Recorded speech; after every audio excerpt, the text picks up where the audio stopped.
Namaste and welcome to all the viewers to another live stream uh, on some historical topics. Today, we shall take up a very interesting aspect of one of the historical figures who is properly known as the reformer as well, and his relationship with monotheism. We have already discussed a little bit about it in our last stream, and we also ran some polls whether on this particular title that we wanted to discuss as a Zabardast Maulvi. Why? Right. So here is the poll we ran. We ran it on YouTube and X, and of course, our viewers are very intelligent. They guessed right that it is obviously Rammohan Roy, who was the person who we are going to discuss and who was called with such a title.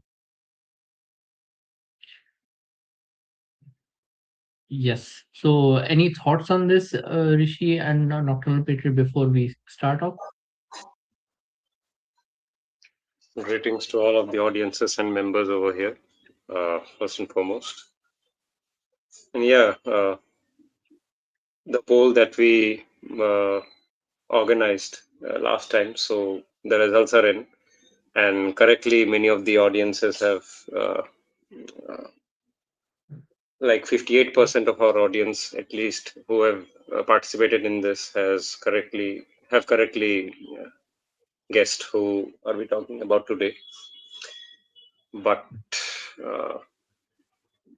on this issue of Zabardast Maulvi, maybe some set of audience may get very shocked to see this, but today the literature that we will be analyzing and studying in depth, those what should I say, those suspicions that they may have all shall be cleared as well, if they have any for us. Yeah, Nocturnal and Ninner.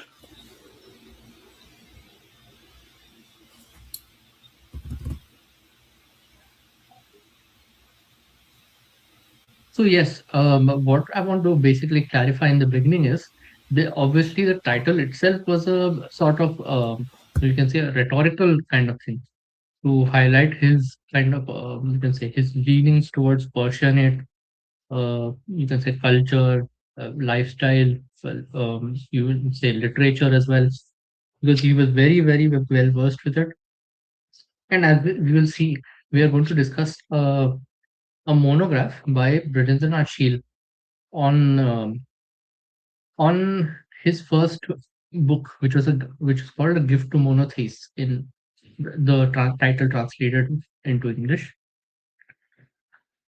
which is a very interesting proposition of the same Unitarian idea that we had discussed last time. It is a very interesting twist into that kind of view. So we are able to see an early development of how exactly his views evolved over time through this book. So yeah, I think we can start off here. Yep, absolutely. And would ask audience to ask questions with hashtag ASK, and we shall take that as well. Yeah, hopefully some of the myths and some of the uh, dazzle that surrounds such icons, larger than life icons, will be successfully addressed in our discussion.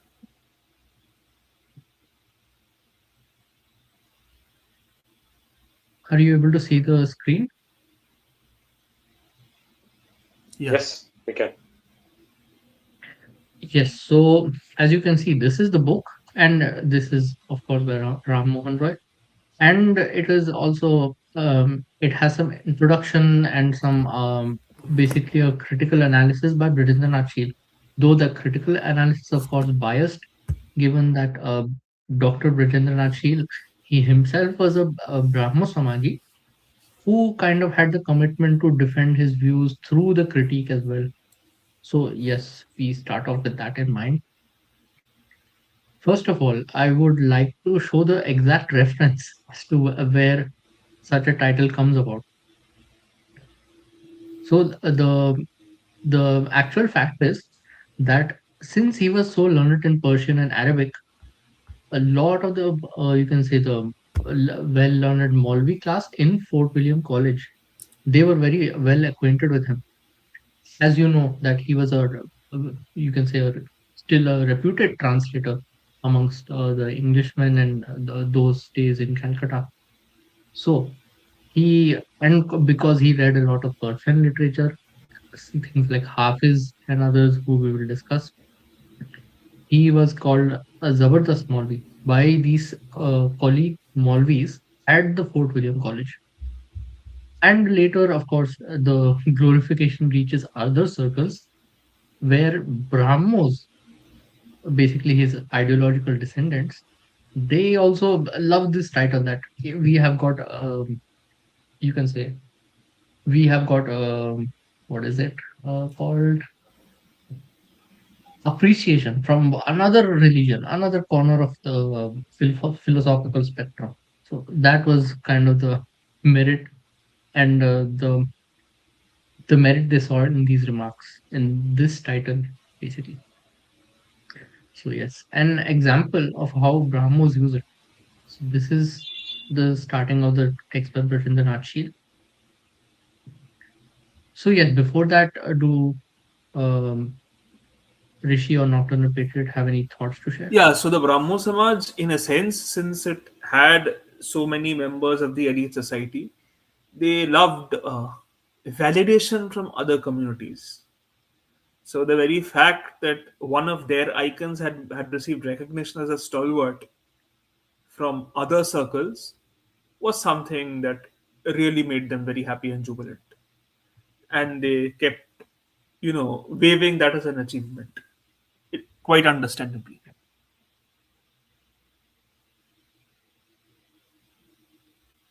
Yes. So the text starts off with basically outlining what were the formative influences on Rammohan Roy.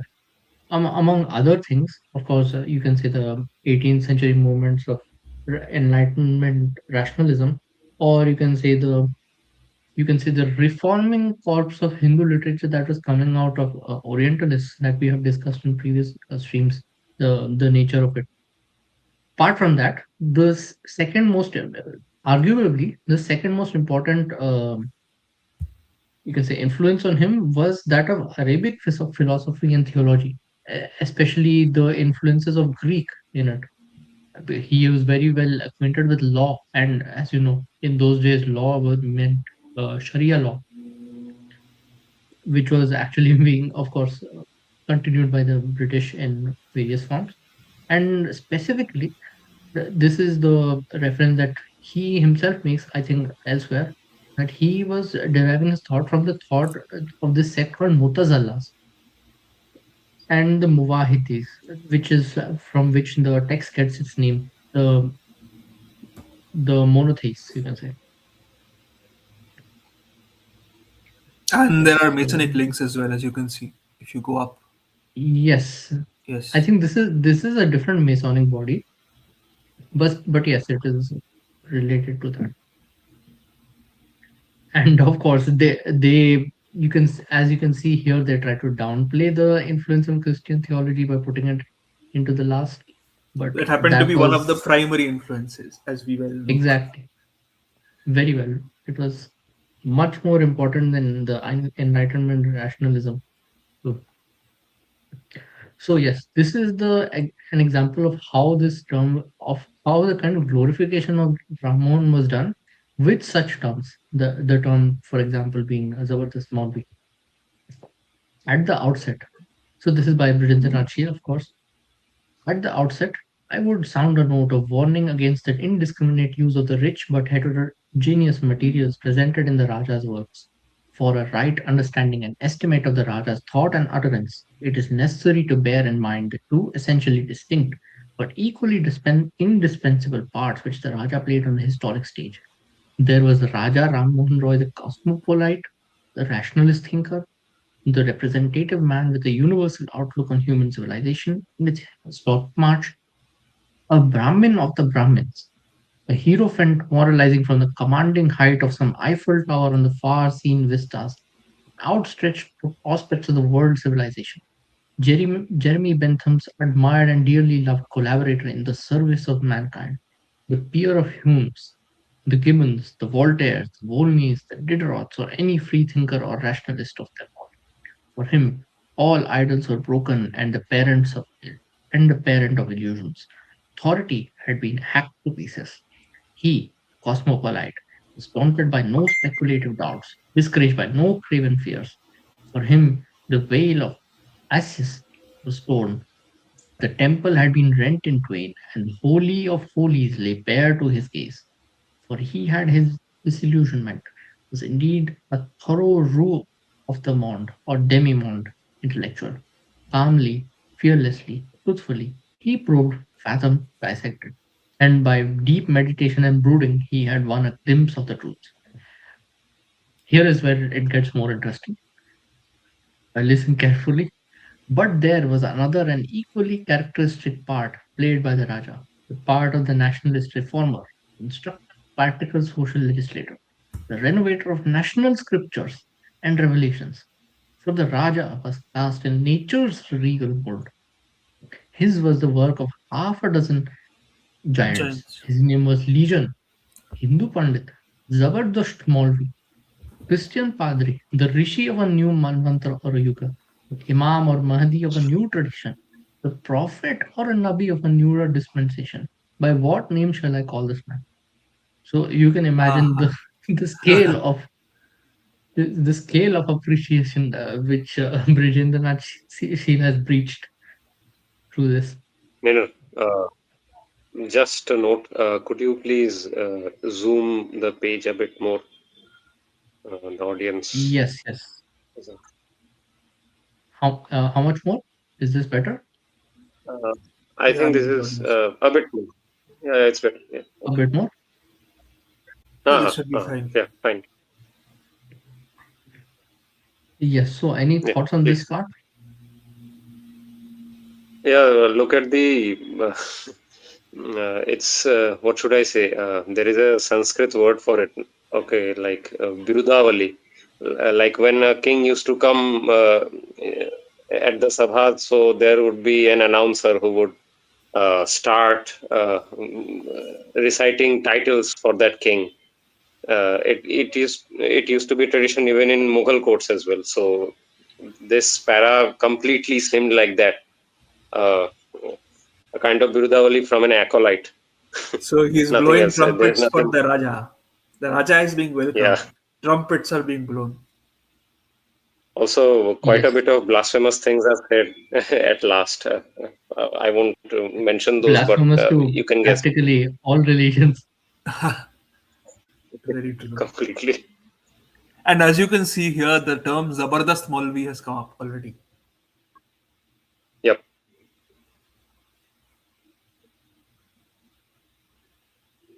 And you can see it's being differentiated from the rest because it was actually a term being used.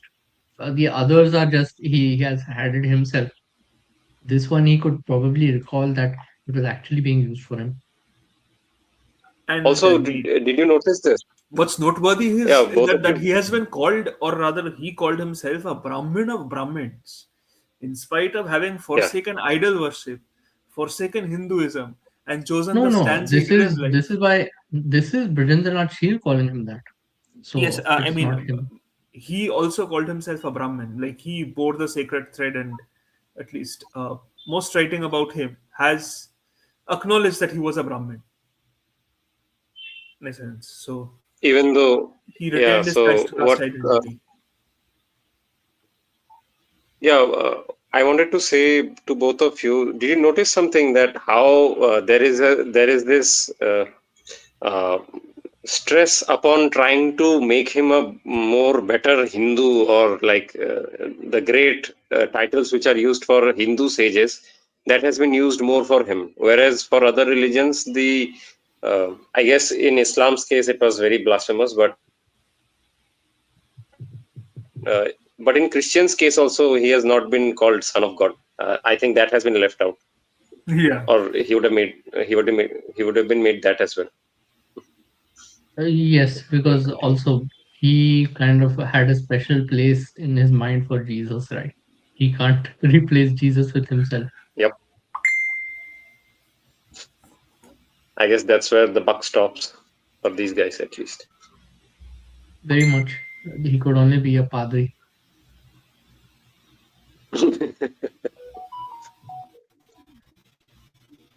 So, audience can guess how much of critical nature will this work be, especially from Rajendranath Shil at least.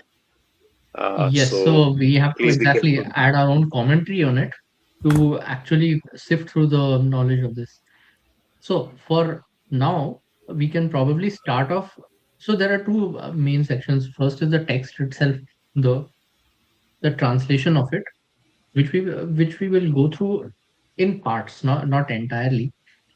Second, there is an entire, you can say, critic analysis of it, of obviously kind of appreciating it and from different angles and so on. Not really a proper critique, but yes, it has a lot of useful information, so we will go through it as well. It's useful as a summary. By the way, just for clarification, will we be showing his original influences at least for what he wrote in the text itself? Because there are some mentions of that as well, right? Yes, we can basically skim through it, and we'll stop each time we see something interesting. Amazing, amazing. Okay, Yeah, let's that start works. then. Yeah. That works. Yes, so first we start off with the introduction. This is written in Arabic. This is the text itself, so keep that in mind. I traveled in the remotest parts of the world, in plains as well as in hilly lands, and I found the inhabitants thereof agreeing generally in believing in the existence of one being who is the source of creation and the governor of it, and disagree in giving peculiar attributes to that being, and in holding different creeds consisting of the doctrines of religion and precepts for what is haram and halal, forbidden or legal. By induction, from this it has been known to me that turning generally towards one eternal being. Actually, one thing must be clarified. When he writes one eternal being here, the translation is directly the word from Islam, Allah. So Hmm. he's translated that in the spirit of Brahmo here. That must be kept in mind. Yep. So yes, th- that turning generally towards one eternal being is like a natural tendency in human beings and is common to all individuals of mankind equally.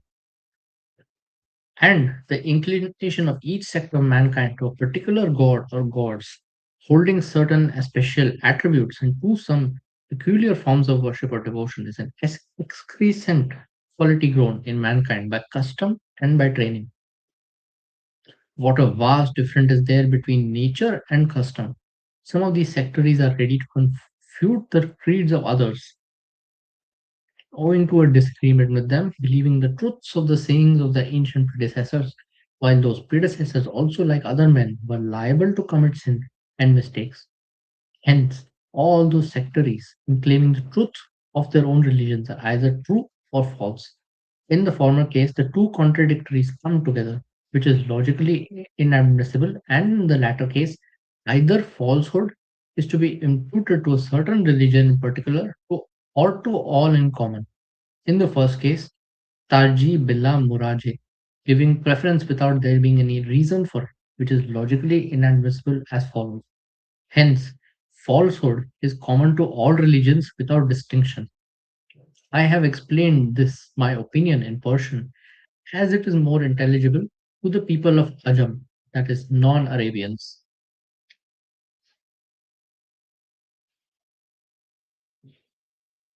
Yeah. So, yes, as you can see from this thing, his inclination here is basically to dismiss all religions against, you can say, the the Unitarian framework, essentially.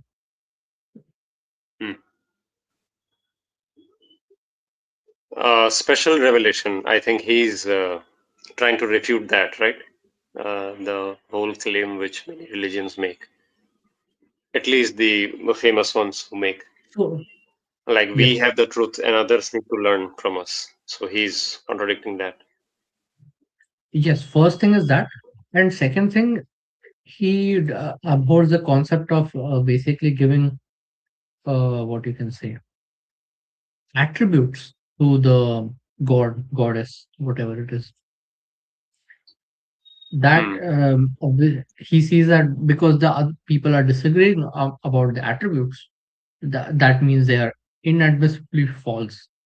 So, of course, that is a very Yeah, shallow view, I guess.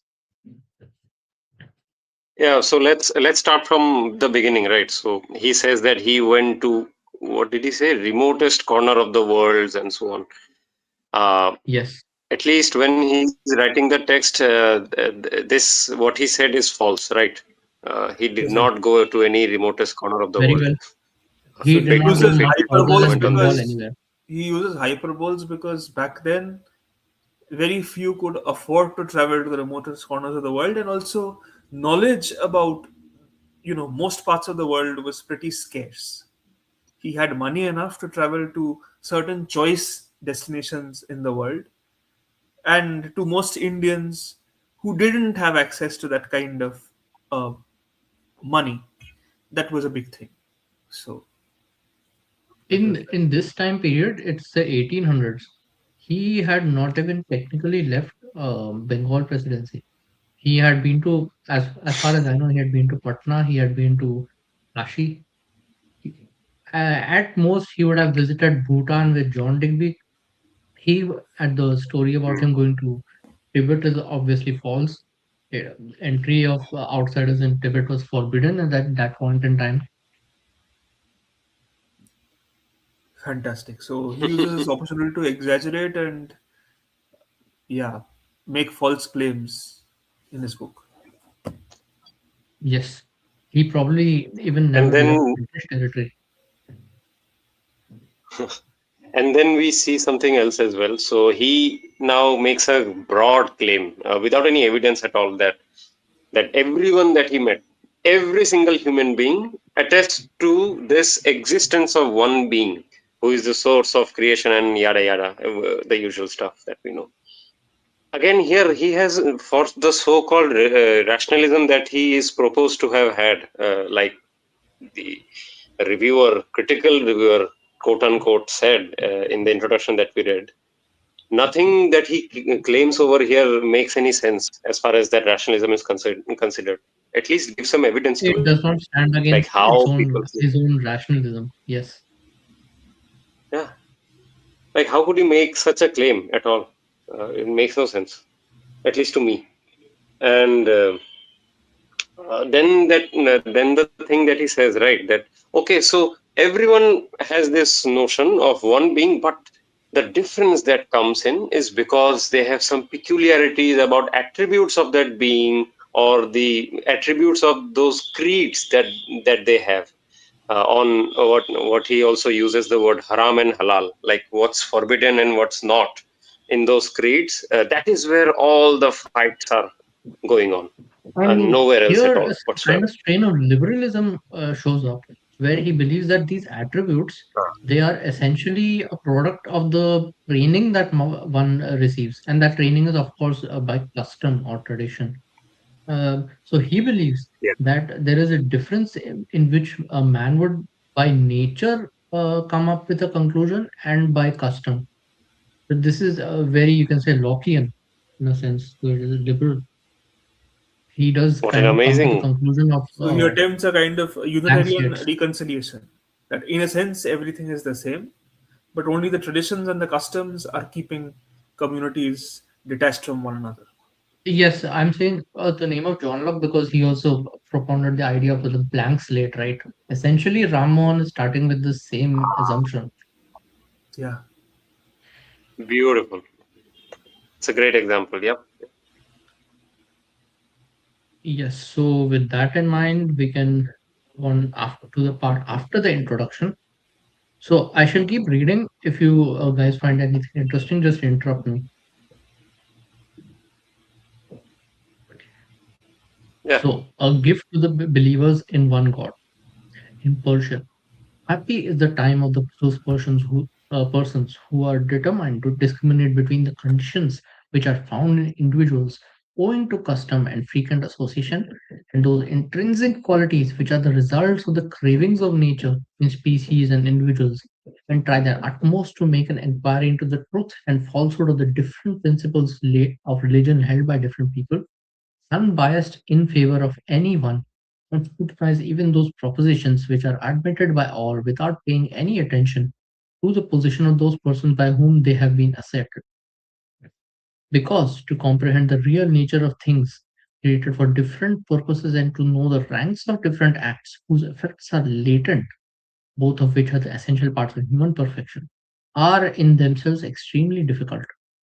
Nevertheless, most of the leaders of different religions, for the sake of perpetuating their names and gaining honor, having invented several dogmas of faith, have declared in them the form of truth by pretending some supernatural acts, or by the force of their tongues, or the contrivance of some measure suitable to the circumstances of their contemporaries, and thereby have made a multitude of people adhere to them, so that those poor people, having totally given up their sight and conscience, bind themselves to submit to their leaders, and think it to be a sin to make distinction between a real virtue and an actual sin in carrying out the injunctions of their religious leaders.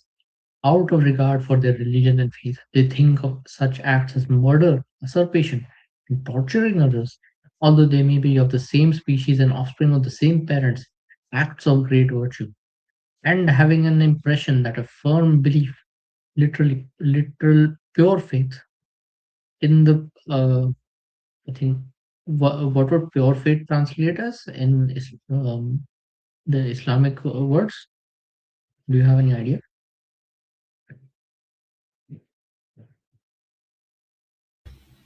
I think Iman.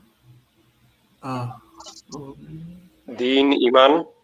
Yeah, will that be the? The deen or iman, yes, must be that. In the persons of the spiritual leaders, notwithstanding the commission of the most Yes, it is. abominable deeds. It is Iman. I just checked. Complete sincerity of heart, speech, and tongue. Yeah. Pure Absolute faith. Okay, monotheism. Tawhid. So yeah. Iman. right. So, notwithstanding the commission of the most abominable deeds, such as telling lies, breach of trust, theft, adultery, etc., which are heinous crimes in reference to the future life as well as mischievous to society, literally public, is the cause of salvation from sins. They always devote their valuable time to reading myths and legends, which are full of impossibilities and which tend to strengthen this faith in their past religious leaders as well in their present religious expounders. If by chance any of them possessing a sound mind and reason has an inclination to make inquiries about the truth of this adopted creed, he again, according to the habit of the followers of the religions, thinks this inclination to be a result of satanic temptation, and taking it to be a cause of destruction to him in this world as well as in the next. He immediately recants from it. The fact is this, that each individual, on account of the constant hearing of the wonderful and impossible stories of his bygone religious heroes, in praise of the good effects of the dogmatic creed of that nation, among whom he has been born and brought up, from his relatives and neighbors during the time of boyhood, when his faculties were most susceptible of receiving impressions of the ideas conveyed to him, acquires such a firm belief in the dogmas of his religion that he cannot renounce his adopted faith, although most of his doctrines be obviously nonsensical and absurd. He prefers that faith to all others and continues always to observe its rites and ceremonies. Thereby, he becomes daily more firmly attached to it. Hence, it is evident that a man having adopted one particular religion with such firmness is sound in mind after reach the age of maturity with acquired knowledge of books, without being inclined to make inquiries into the truth of the admitted propositions of so many years. It is insufficient to discover the real truth. Rather, that very man, sometimes in hope of attaining the honor of being regarded as a mujtahid or a religious expounder, becomes anxious to invent new arguments founded on so called reason and tradition by the help of his own knowledge and intellect. in order to give strength to the doctrine of his faith. The Muqtalids, or by the common people following that religion by blind imitation, who are always anxious at heart to give preference to their faith over other religions, according to the proverb that a hoon cry is sufficient for exciting a mad fellow, making those fallacious arguments the grounds of their disputation, boast of their religion, and points to the faults of the religions of the others. If by chance sometimes any one through want of prudence questions any principle of faith of his own religion, his co-religionists, in the case of their having the power, make over that inexperienced fellow to the tongue of the spear, and in the case of their having no such opportunity, make him over to the spear of the tongue. So we'll pause here. Do you have any thoughts on this section so far, from the introduction till this part? So one of the things I notice is he kind of makes all these accusations, which in nature can only be really applied to the followers of Islam. You cannot make such accusations to someone of Hindu sects.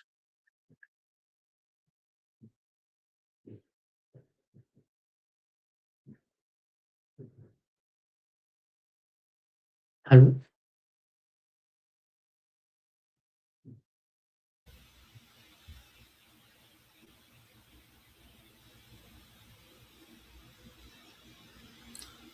Yeah, Hello? Am I audible? we see how he clearly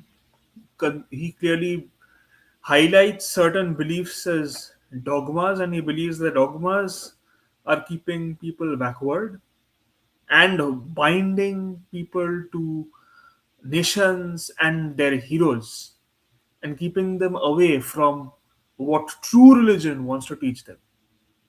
He hopes that people can basically denounce those dogmas and seek true religion, the basically the crux of all these ideas.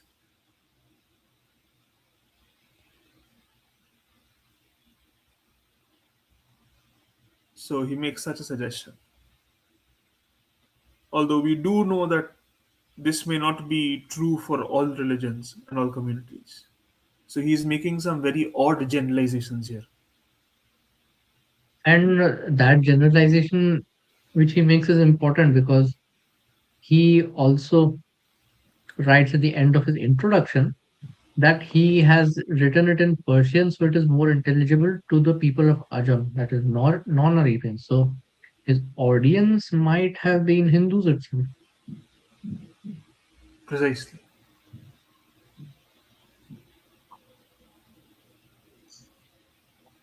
Even the accusation he makes of, you can say, people harming others for, you can say, questioning, you can say, of faith, you can say, that does not really apply to Hindu religion because he himself got away with everything. Exactly. Indeed. And all of the arguments that he's making, it is very uh, reminiscent of a movement at that time, very contemporary movement, in fact.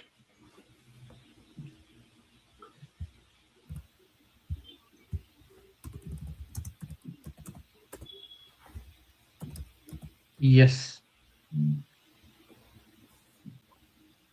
So below he even, I think he quotes Hafiz or someone here.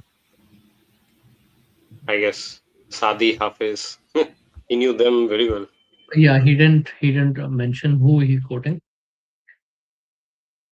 Or is this Oh, from no, no, no, no. Quran I or guess something? Quran. Yeah, yeah, maybe Quran. Ah, okay, okay. This must be Quran. It's a very general statement. Mm-hmm. It's a Quranic verse, yeah. So let's rewind and I guess, can we summarize the framework that he's starting with? Like he's making accusations of violence and all other, what you would say, Yes. superstitions, right? Towards followers of religion.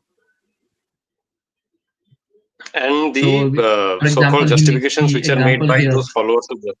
They make over the Hmm. inexperienced fellow to the tongue of the spear, that is, kill him. Yep.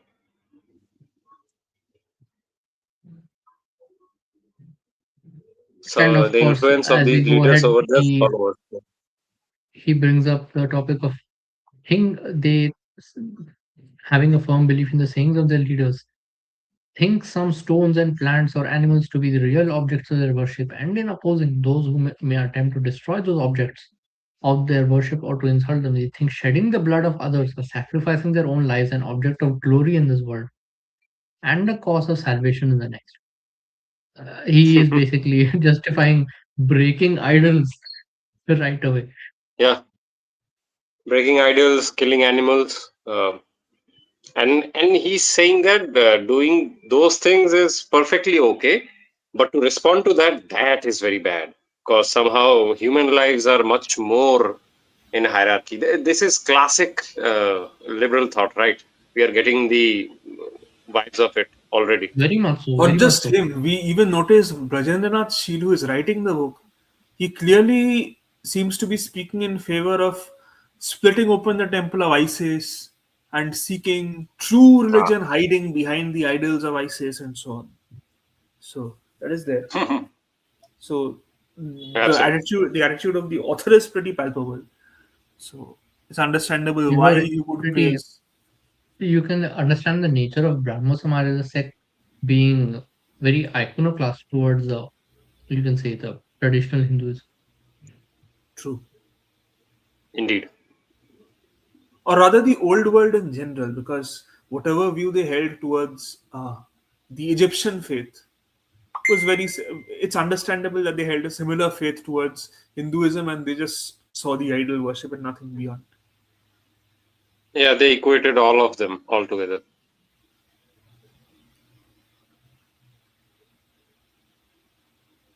Yeah, let's start. Hmm. As if Yes. icon worship is not idol worship. The- in essence, yes, because a thought can be as effective as a thought, or a person in mind who is also a thought. They might, it might be as effective as an actual image in the way you worship it. Precisely, because as long as you're having an object of adoration can be a person.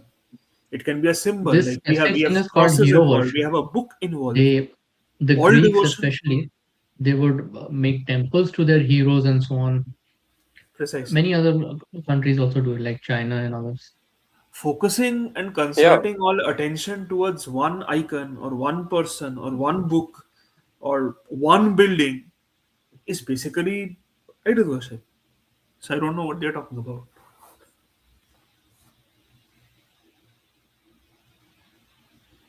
Even focusing on words itself can be in the same nature, because they believe that, of course, idol worship is a distraction from God. But of course, why he comes to the conclusion that the idols must be destroyed at all, that that that itself is beyond yeah, understanding. I mean, the yeah. It's terminology it's they completely come up absurd. with, like sacrosanct, holding certain words sacrosanct, sacred, and sanctified. So, in a sense, they are speaking of certain words or certain books being unquestionable and having existed eternally. So, they are basically ascribing the same kind of, uh, you know, the same kind of divinity to those objects that others would probably attribute to idols. Yep, very much so.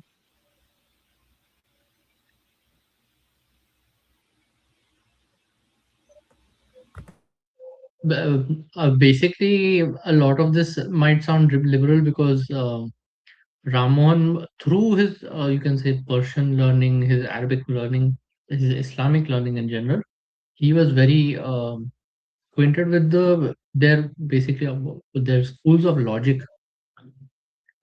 Hmm. So they, of course, in theirs they call it like Plato is called Aflatun, Aristotle is called Aristu.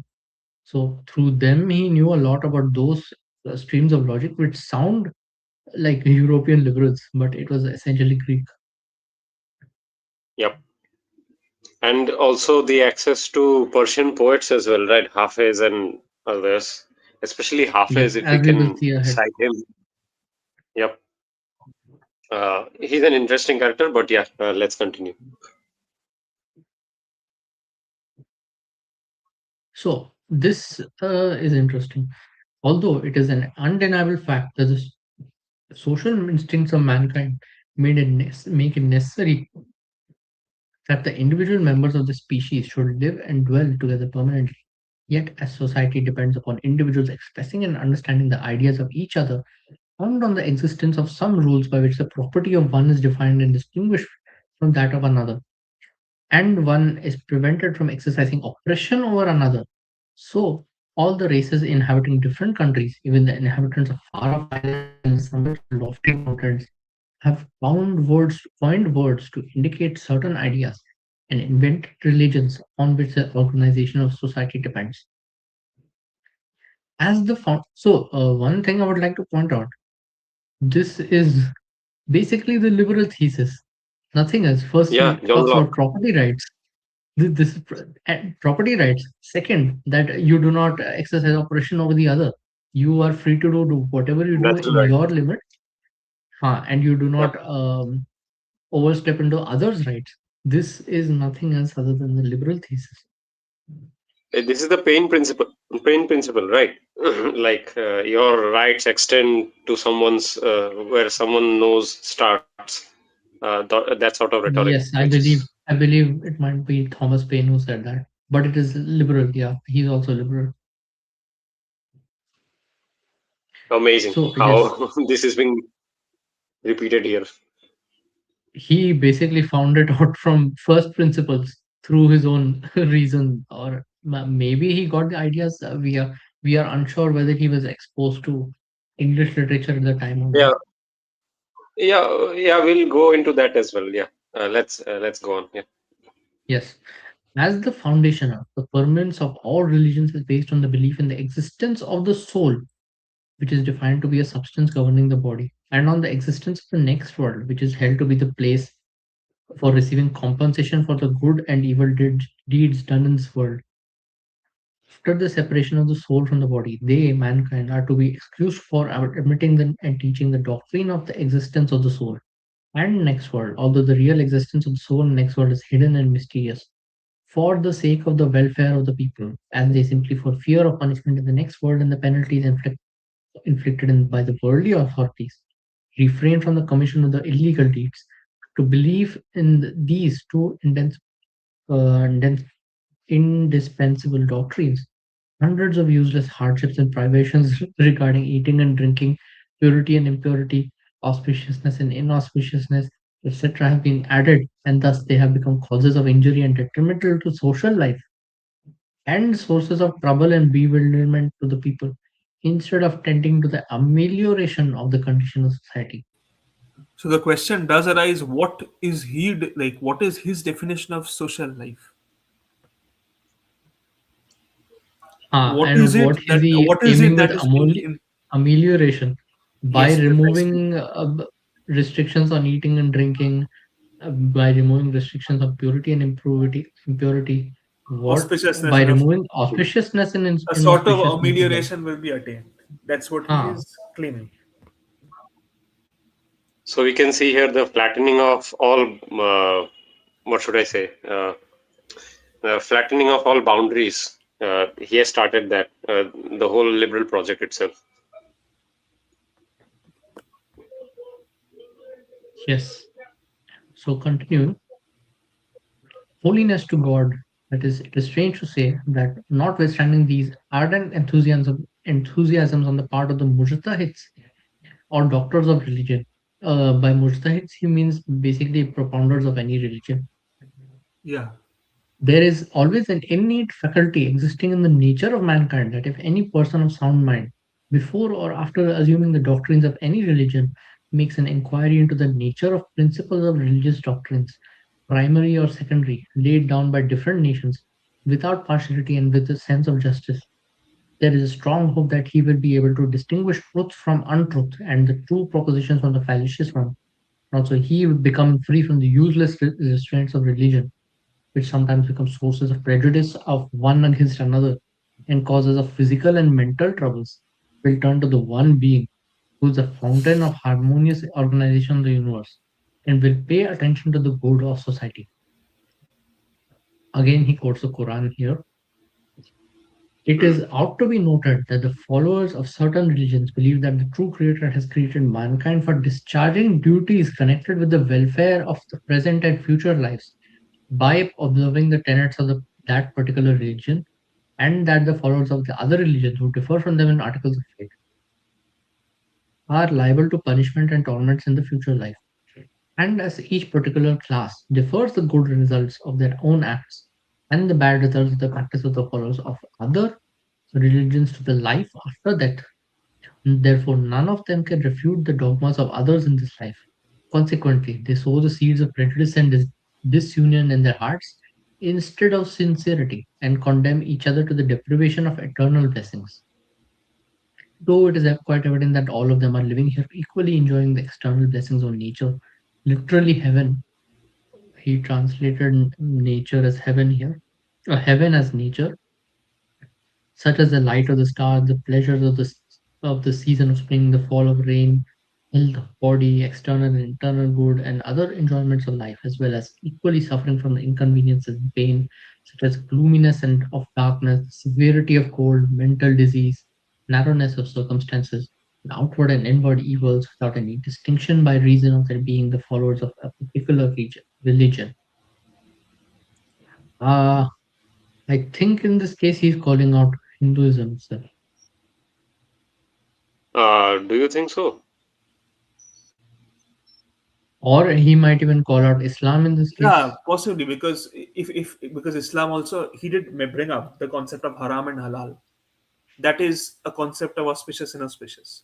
So I think he's addressing all religions here in this para. Basically, Also, he's I addressing think all the rules. He's addressing most rules and uh, regulations. He calls rules and regulations shackles. indeed, and that whole para of discharging duties, right? That is, I think, also in, I mean, in any religion, any established religion, this is the case, right? He's Uh, calling out at protocol least I do basically. not know for He's Christianity. against protocol of any Yeah. kind. He wants people to discard protocols So, totally and communicate directly with his the divine. idea of human flourishment is basically that we live without inconvenience. That is what Yep. it boils down to. Basically, freedom, liberty, Huh. repeating. He places the Also, did individual you? over the rule. Yeah. Also, did you see something in this para right now that we are seeing? Um, he has this implicit belief that somehow humans can independently judge all other religions. Uh, I think no, not this para. I think in before, which I was discussing. So he makes such assumptions like individuals can independently judge all religions and bring what's truth and what's false from their own investigations itself, and that would prove that these sort of rules, such as what shouldn't be done and what should be done, is the reason why so much of suffering is there.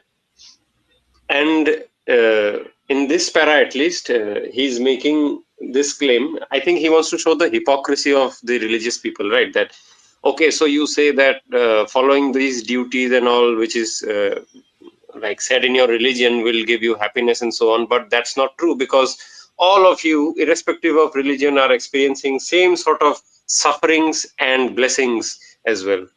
What he says, right? That lights of stars and all these all things are blessings, and all the other gloominess of darkness and so on, these are all sufferings. These are natural, these are coming to you anyways. So why do you have this belief that following your religion will help you at all? This is the rhetoric, at least, that I'm getting. What's your take, both of Yes, I agree. It's a very fundamentally atheistic argument, basically disillusioned with all religions in a sense. You sense that you? repeatedly. No, he does speak of one supreme being always, but he wants to approach that Yeah, that's supreme not being okay. directly without being shackled of any rules. So he thinks that basically all religions are appealing to the same supreme power that can be approached without any rules, and that supreme power is basically taking care of everything without regardless of what rules are being followed. So he rubbishes And did every you rule, every protocol across all religions. and both of you didn't notice that this sort of argument, it is very deistic. Like, uh, God is there, He has made the world, and He has left it to us. Now we are supposed to do anything with it whatsoever. Precisely. That's the whole point that I'm getting here right away. Please. Essentially, Yeah. yes. So we can He assume that denies this is something scripture, that he denies Unitarians were also most of the preaching. things. This is something that most Unitarians were also aiming to reach back then. Oh, yeah, of course. I mean, the current Unitarians right now, Nainer and Patriot both can attest to it as well.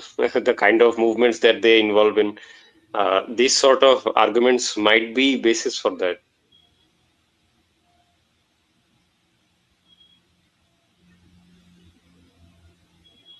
Okay. Yes. So continuing, I skipped a few pages because I found more interesting quotes here.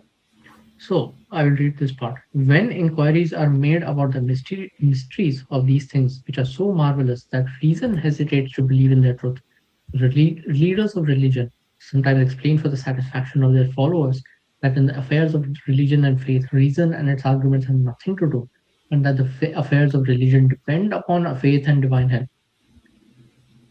How would a matter which has no proof and which is inconsistent with reason be received and admitted by men of reason?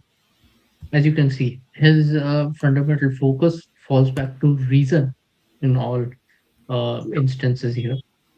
We will not elaborate too much on exactly why reason here is problematic, but you can basically keep that in mind that that is the uh, falling of his argument in here. Absolutely. That's the linchpin that he's testing everything upon. Because when you elaborate on what is reason itself, that falls down to personal bias. Because everyone who claims to argue from a position of reason, they come from a different, you can say, a background of learning, background of cultural Absolutely. influences, and they all come to different conclusions. Unless Yeah. they are, of course, belonging to an open cult through which they seek to basically break down other you can say others who don't agree with their cult of reason. This was the essential liberal dogma in those days. Yep.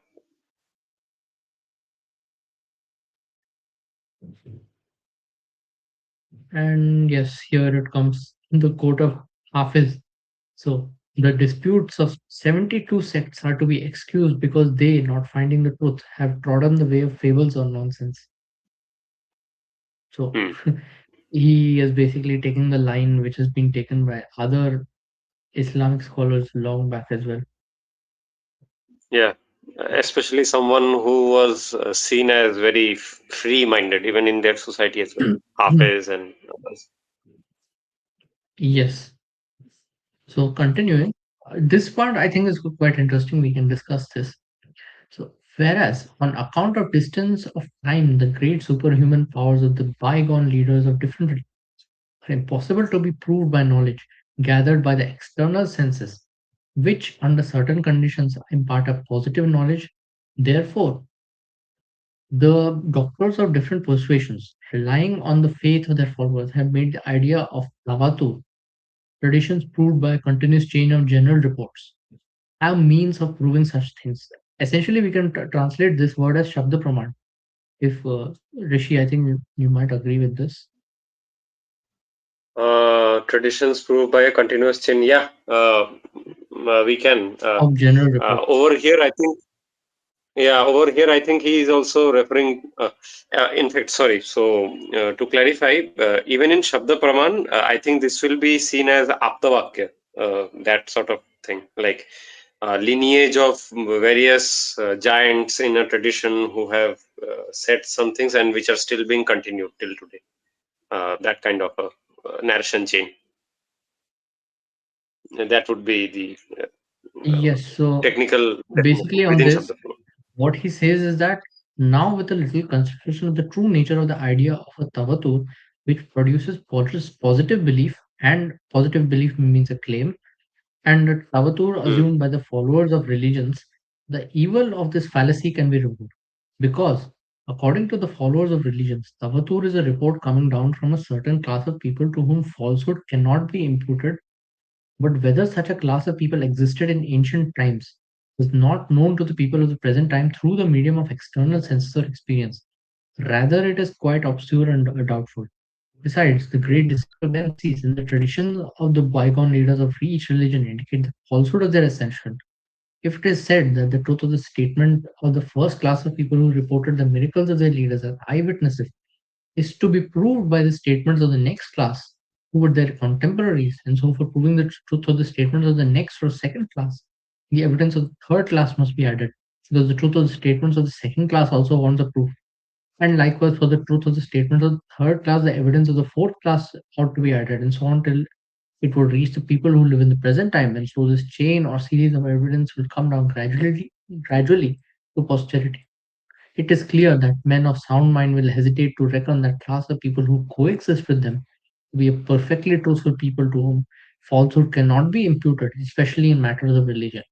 Besides, a great contradiction is found in the affirmation and negation of the prophecy and other good attributes of the leaders of different religions, and these contradictory reports are proved also by Tavatur. So, summarizing this, Hmm. his problem is that first of all, he wants the report to be, you can say, signed in a sense by each person Yeah. passing it down from the start to the end.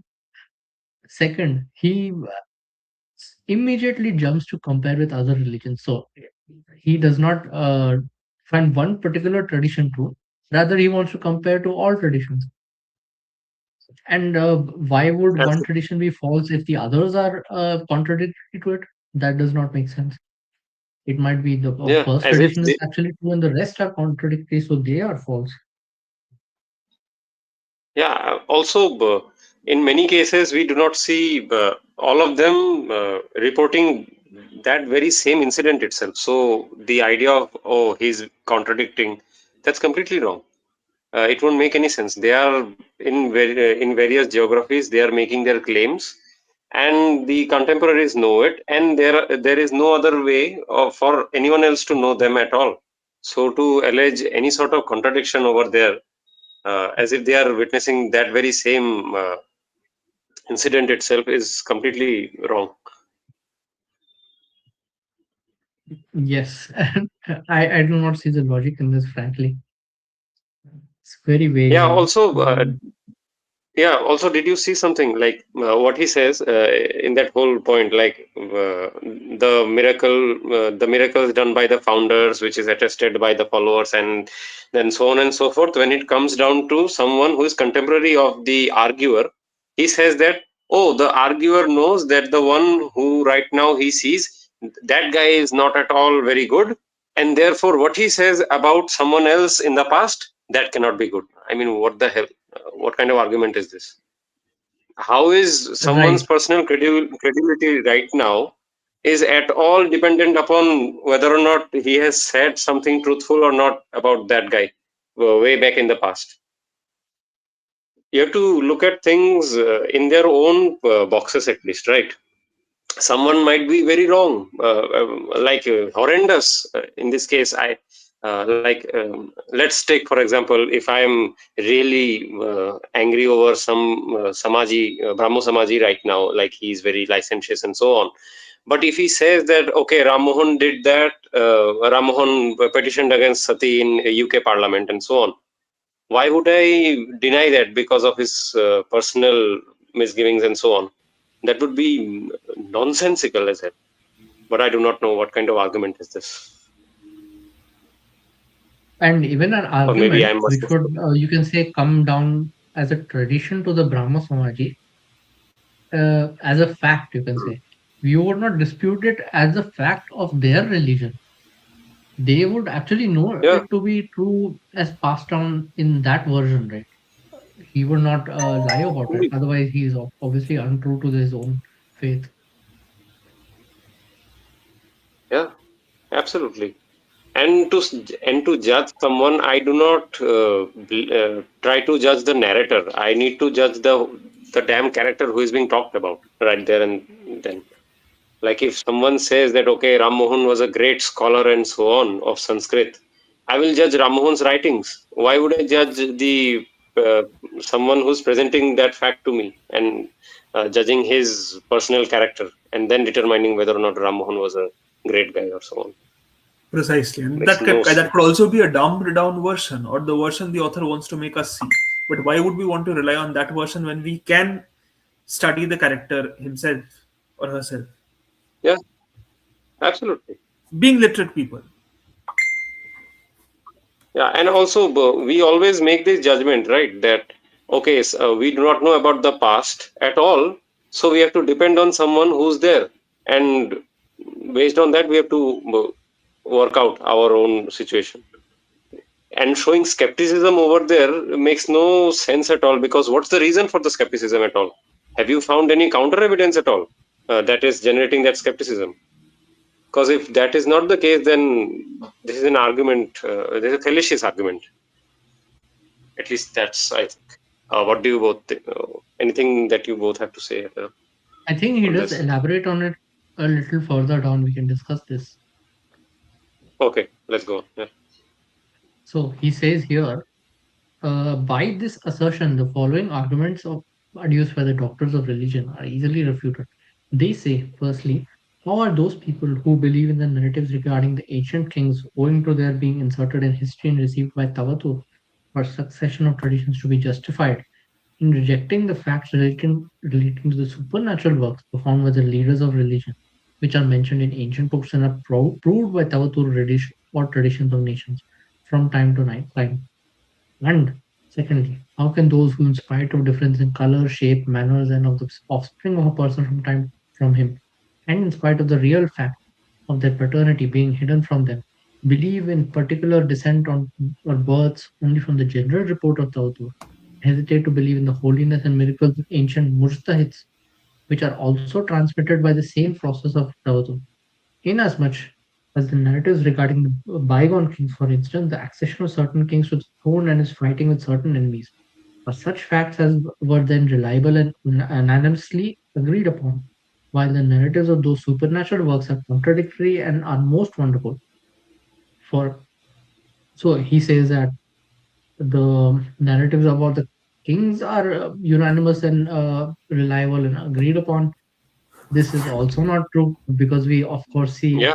contradictory evidences of kings in our history, of their actions, even even it's often disputed who succeeded the king in certain cases. For example, the example Indeed. of I think in the Guptas, they do not have Hmm. agreement as to who exactly succeeded, who came before Samudragupta, Hmm. whether it was his True. brother or his father. Yeah, precisely. Yeah. Yeah, we have the Same is the case case with of Samudragupta's son. we have the case of yes, we have the case of Chandra and Kedar Rai, where we don't know whether Kedar Rai is the brother of Chandra or the son of Chandra. There are numerous such examples. So even here he is wrong as well. Yes, uh, quite poor logic. So going ahead, he says, besides, the descent Hmm. or genealogy and narratives of the bygone kings are probabilities and the beliefs regarding the articles of faith of a certain religion, according to the principles of that religion, are certain or positive proposition. So, the one cannot bear an analogy to the other with this material difference. Notwithstanding this, whenever any doubtful discrepancy arises in the history of bygone kings in the matter of descent or genealogy, the reports about them are set aside or thrown away from reliance. For instance, the tradition about Alexander the Great's conquering China and his birth are mutually contradictory, as given by the historians of Greece and Persia. Therefore, they are not to be believed with certainty. So, what do you think about this argument?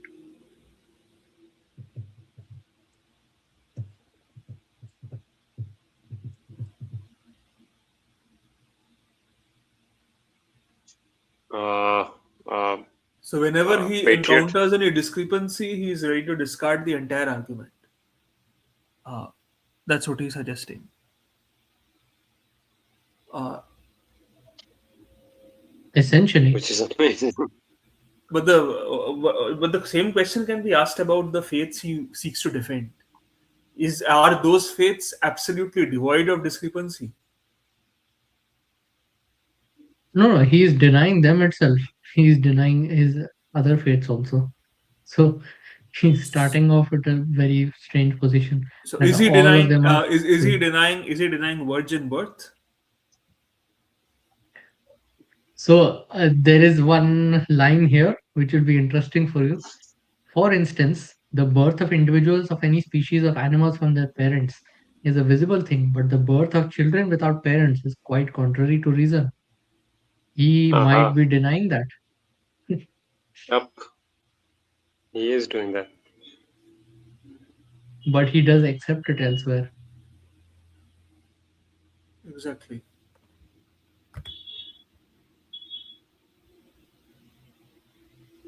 And But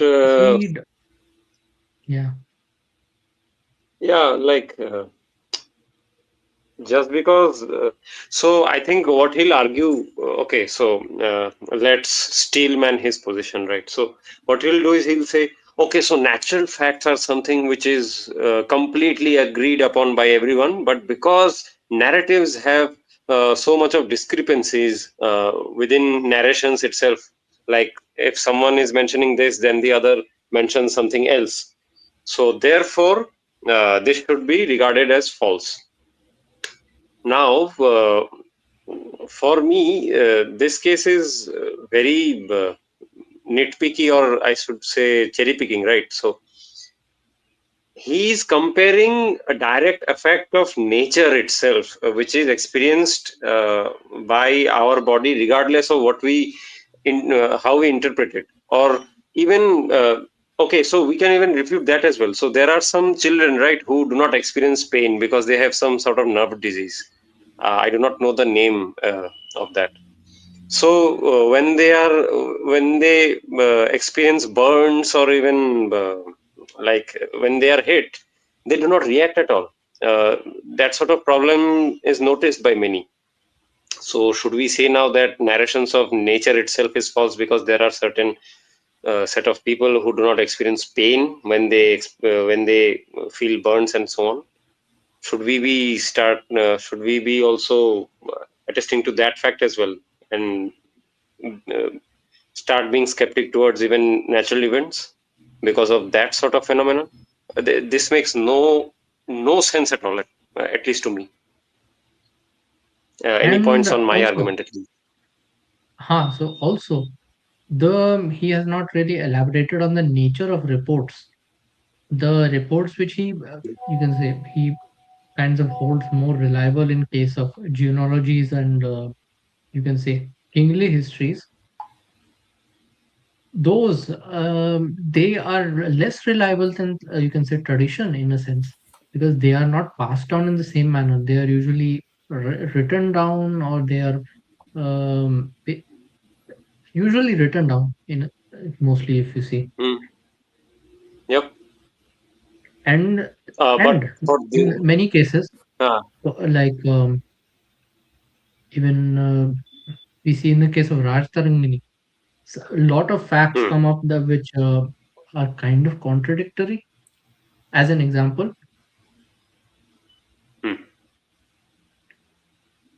Uh, any example that you have? not not any particular, but a lot of facts, they Okay. say that it comes up contradictory in that Okay. so and you see the nature of the text itself in Raj Tarangani, right? It is not a passed on Hmm. tradition, rather it is an inscribed text. He has written it. It is basically saved in a manuscript, and the manuscript is passed on, passed on, passed on. It is not changed. It is not commented Yep. upon really until a long time after it. So Hmm. it does kind of lose, or essentially, it is in the same manner as other scriptures as well, right? Yeah. Yeah. Yeah. We can say that. In fact, what should I say? So many texts which actually experience commentaries, I would say they are far more reliable because with ages they have to go through scrutiny. Like so many scrutinies across ages they have to go through. Like for example, many say right that some of our smritis are interpolated and so on. Okay, so what's the reason that you are alleging that? Well, there were invasions and massacres and so on. How would there be any any peace era where people would be safeguarding them well enough and so on? So there must be influences in it and so on. Some powerful ruler might have put in something. Well, the fact is that those smritis across ages, across centuries, are pretty much the same, and by different geography, residents of different geography, they have been commenting on it from south to north to east to west, all of them commenting on damn same thing.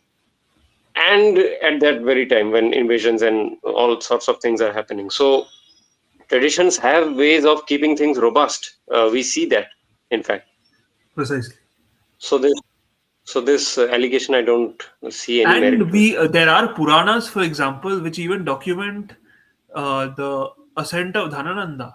So as far as Dhanananda and Chandragupta Maurya, the basically the lineage of kings uh, Hmm. have been documented in the Puranas. The entire chronology has been documented up to Yes, Dhanananda yes. and I Many of think these even the things are actually Mauryas. proven by them. Otherwise, we have little record of their existence. So we have Puranas constantly being updated, looked into by the local Shastrakaras, and they have updated the Puranas to uh, In the basically. Puranas itself, there are sections. I think maybe one of the sections itself is on the genealogy of kings. That is a particular Yeah, section they used to update. Exactly. And it is believed by many absolutely. that the most reliable section of the Puranas are the genealogies. Yeah, and Usually, do you yes. see how consistent they are? Like across Puranas they are consistent. Like Precisely. Dhanananda के बाद अगर चंद्रगुप्त का आना है, चंद्रगुप्त को ही आना है, nothing else. Bilkul. Yeah, let's move on. I think. Yeah. Any comments, Patriot and Nainer, please? No, not really. We can continue, I think. Okay, okay. So, yes. So, this is another part of the argument again, which we were discussing earlier. Some of the followers of religion argue in this way that the discrepancy between the precepts of different religions does not prove the falsehood of any religion, which was his argument earlier. The discrepancies ought to be understood to be of the same nature as those that are found in the laws of ancient and modern rulers of the world. That the modern rulers often repeal the laws framed by the former ones according to a different state of society. So all these forms of religions were also framed by God according to different states of society in different times, and the one has been repealed or superseded by another according to his will. Wait, wait. This is not an argument of any tradition. Rishi, do you think this is an argument of any tradition?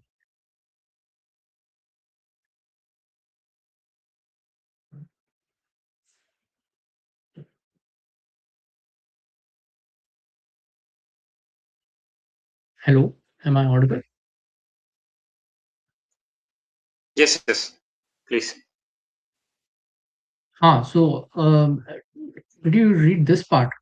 From this part, the discrepancies ought to be understood to be of the same nature as those that are found in the laws of ancient and modern rulers of the world. He's basically steel manning the argument of his opponent, saying that the modern rulers often repeal the laws framed by the former ones according to a different state of society. So all these forms of religions were also framed by God according to different states of society in different times. And the one has been repealed or superseded by another according to his will. He is basically Oh, making this the argument of the opposite side. This is not true. I don't see whose arguments is this coming from.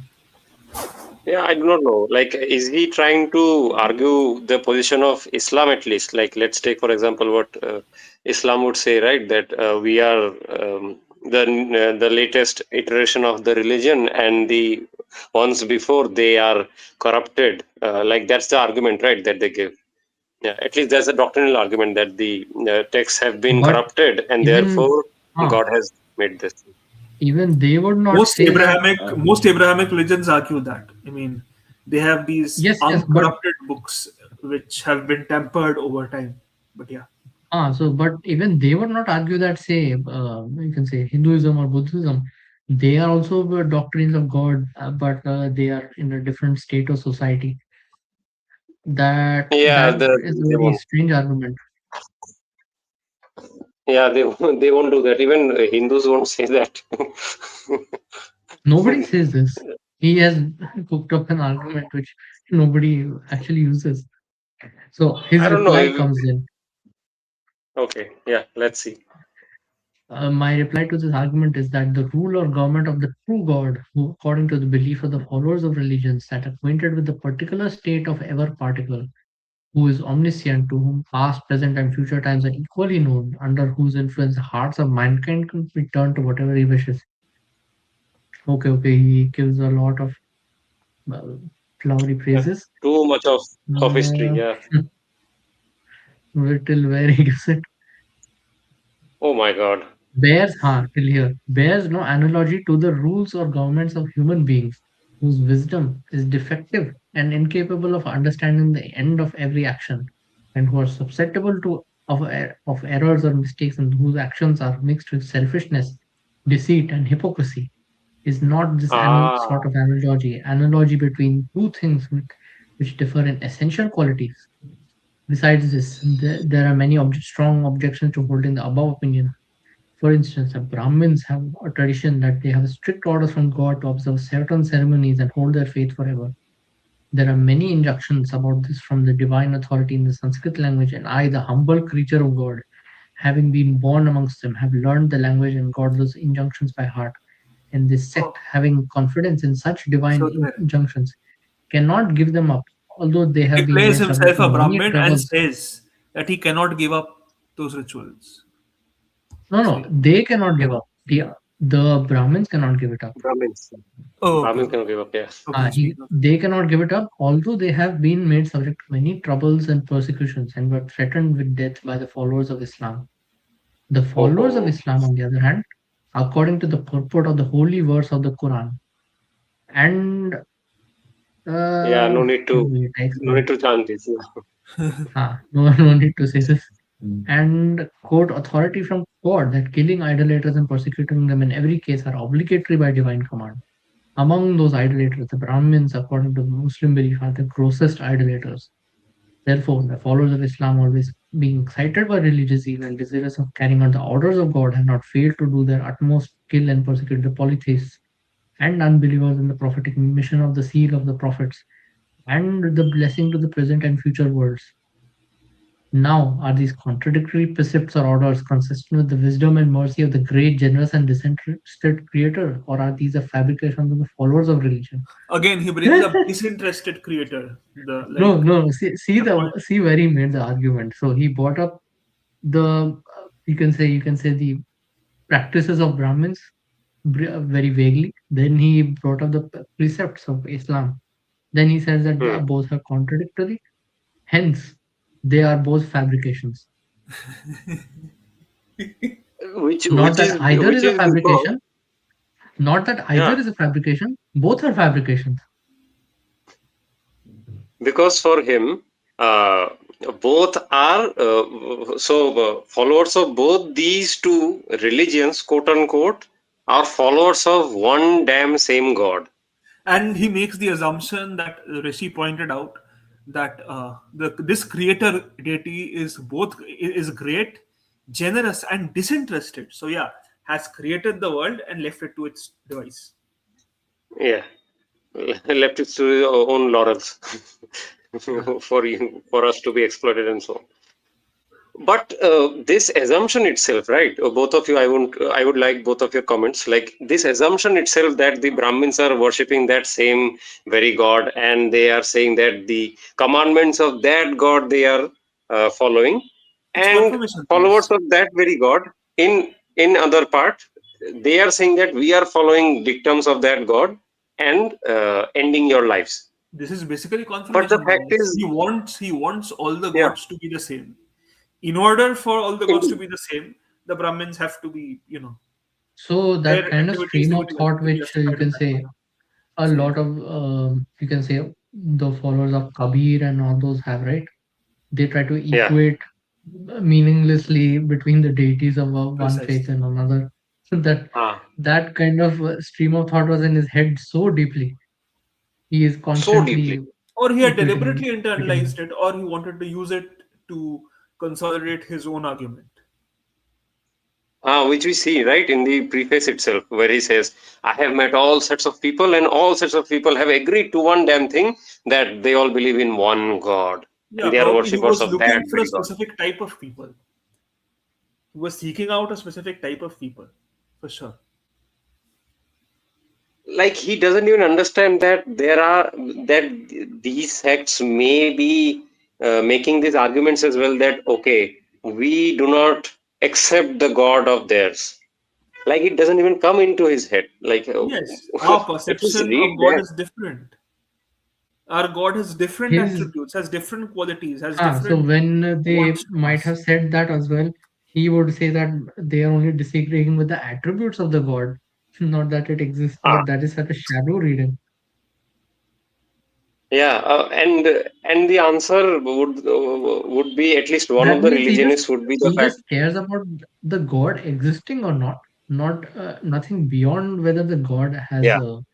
authority, whether it has any quality at all. It just exists as a kind of, you can say, a dot in the universe, Hmm. nothing else. Hmm, hmm, hmm. Uh, he literally takes God as same as the world that we see, right? Like everyone accepts that there is the world, there is the moon, there is the sun, and all. Uh, that's how even God is Hmm. Yeah, even as been a seen by everyone. grammatical exercise, it would be interesting if we can replace for each sentence he uses God, maybe with the word, and see if it works. Yeah, yeah, yeah. Absolutely, absolutely. I don't know. Sometimes Dr. Amal looking at Patriot, these sort of your thoughts? arguments, yeah. Patriot, any thoughts? Yeah. No, none right now. Carry on. Right, right. So he starts saying here, I think a sound mind will not hesitate to prefer the latter alternative, that both are the fabrications of the followers of Krishna. Then we should consider which of these two is proper, that is, either to attribute these injunctions and precepts to God or to reject these contradictory traditions at once. For instance, one party on the authority of the scripture says that the prophetic mission has been closed with their leader, and another party claims that the prophetic mission is to end in the generation of David according to the authority of God. And these two sayings are in fact reports or foretellings and not precepts of law, that they may be subject to repeal, because in holding one to be true, the falsehood of the otherhood must follow, while the probability of change or perversion is equally applicable to both. Uh, it is strange to say that after passing hundreds of years from the time of these religious leaders with whom the prophetic mission has had been closed, Nanak and other than India and other countries raised the flag of prophetic mission and made a large concourse of people that follows by inducement and attained their success. Rather, the door of realizing their own objects in the form of religious instruction is always open to inexperienced and shallow thinking people. It's daily observed that Wow. hundreds of people, in the hope of gaining some honor or little profit, make themselves subject to various kinds of physical privation and hardship, such as keeping perpetual fasting or suspending one of the arms motionless or burning the body, etc., which are Hmm. seen among the Hindu ascetics or monks. Hence, it is not strange that in bygone days, some ambitious persons, in order to obtain the honor of becoming leaders of the people at large, or making themselves objects of reference to the people, should have made themselves hardships and dangers at that time.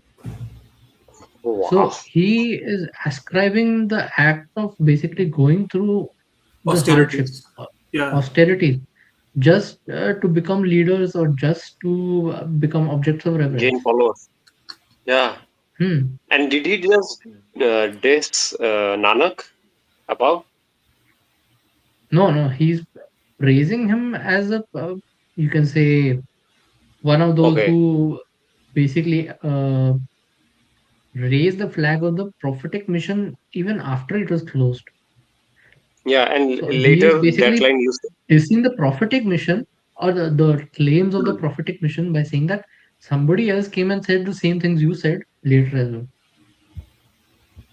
And the line that you can read here, right? That Nanak and others in India and other countries raised the flag of prophetic mission and made a large concourse of people, their followers, by inducement and attained to success. What is he alleging? Like inducement?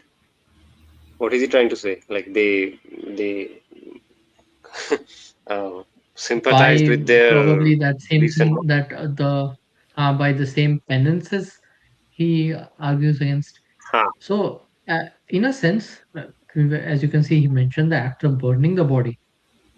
So, looking back now, Yeah, maybe of course, he's addressing, we work. activities like Hmm, fire, rituals like fire walking and so on, which are in I practice think across the nation. burning the body would be Agni Samadhi, probably. No, but he's talking about rishis, specifically rishis, uh, having rituals involving fire to, and he's calling it a hardship.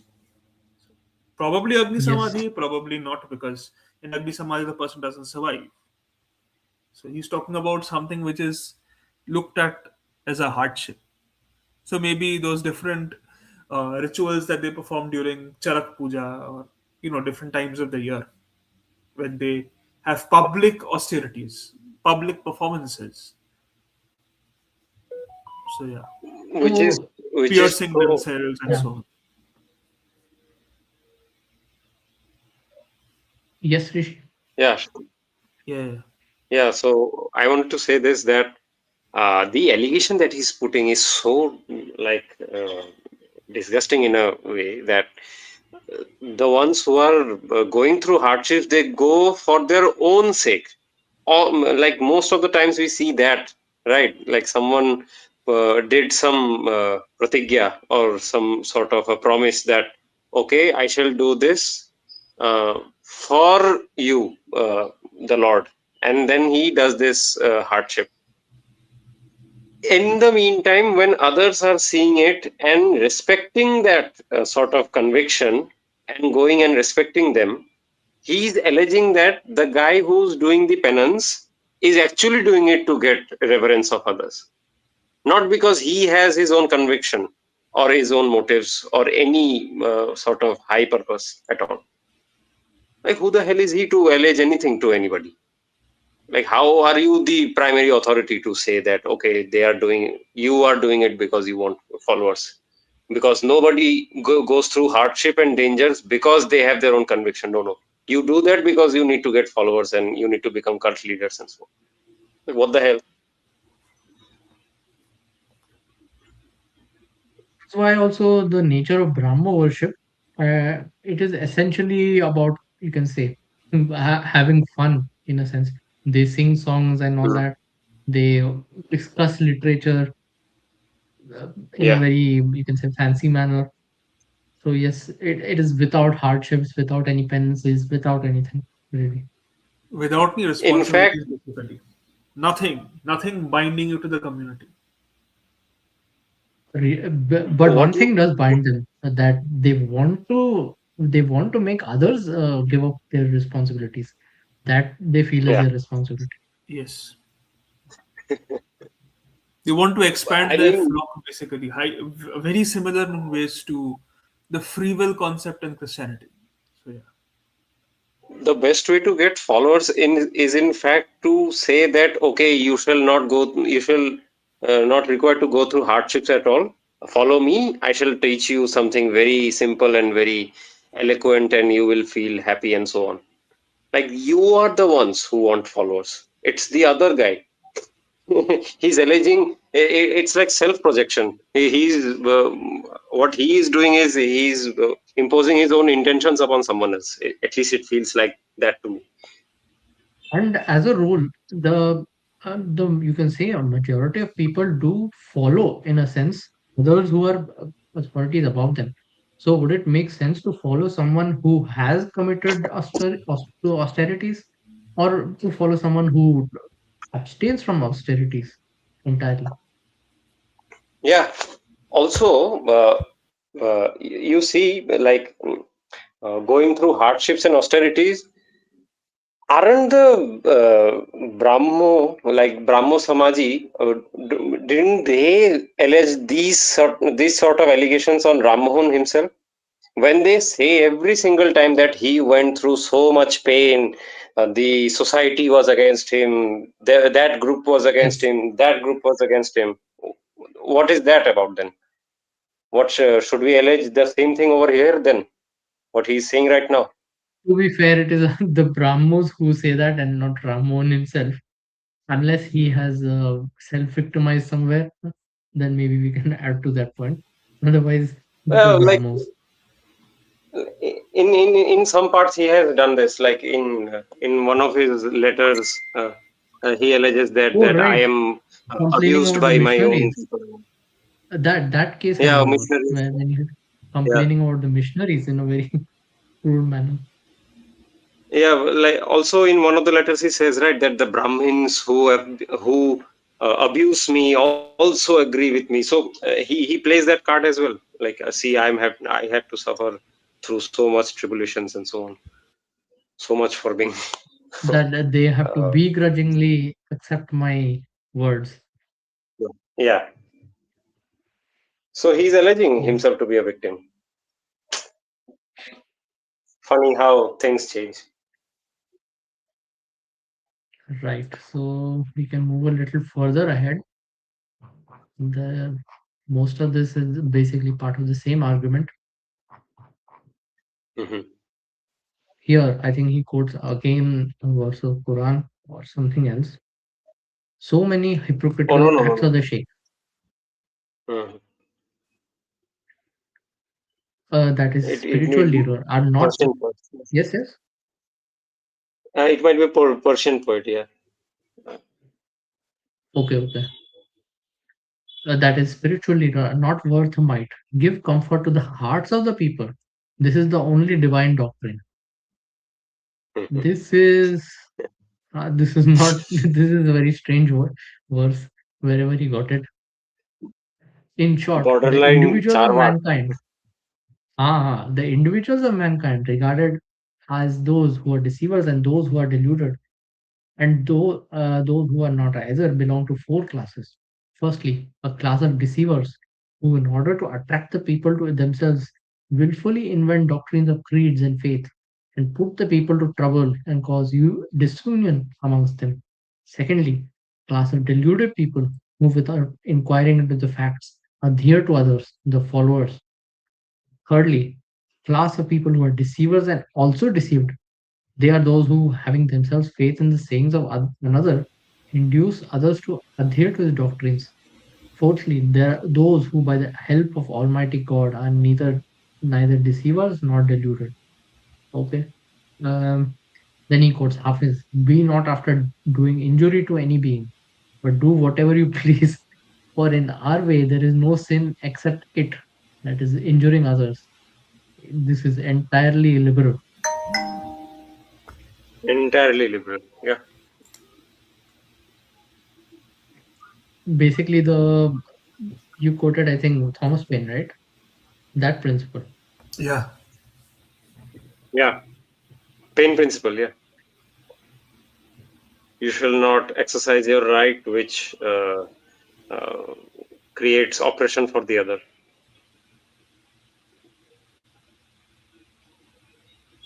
These few sentences, short and useful, according to the opinion of the humble creature of God, have been written without any regard for the men of prejudice and bigotry, with this hope that the people of sound mind will look to this with eyes of justice. I have left the detail of it to another work of mine entitled Manazaratul Adyan, Discussion of Various Religions, in order to avoid any future change in this book by copyists. I have got these few pages printed just after composition. Let it be known that the pronouncing of words of benediction on prophets as has been done in this book, is merely an imitation of the custom of authors of Arabia and Ajam. Manazara is a work in the form of a dialogue in which two or more persons are introduced to discuss a given special subject.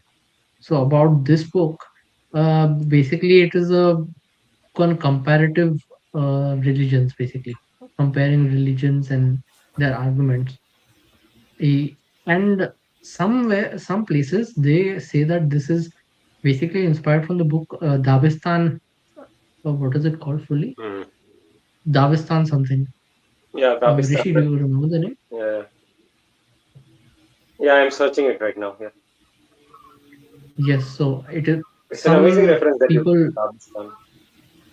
Yes, yes. So some people say that Dabistan this e book Mazahab. is basically inspired with references from Dagestan. Dabistan e Mazahab. That's the book's name. Dagestan and Mazhab. Yeah. So Mazhab meaning religions in the same sense. Yep. So Meaning, beyond I this, we think. can probably yes. Yeah, please go on. No, No, no, you it can continue. it literally means school of religions. School of religions. Title's name is. Got it. Got it. Okay. Ninar, I wanted to ask you. Could you go to page 37? 37. Okay. Of Okay. the No. PDF or Okay. Now you're going in this right. No, in PDF it's page 35. In PDF it's 35. Roman 35. is this the page? Yeah. Yeah, it's starting This from is here. 40. So for the audience, yeah, 35. इसके 5 page बात है. So over here, Mr. Sheel tries to articulate when was he writing this book for the audience. We are showing it to you right now. This is his investigation, at least, when he was writing it. But as Nainer has said, that might be the case actually. But he goes deep down into it. But in page 35, he actually collects some passages and he shows how eerily similar they are to liberal thinkers and their remarks, which is very interesting.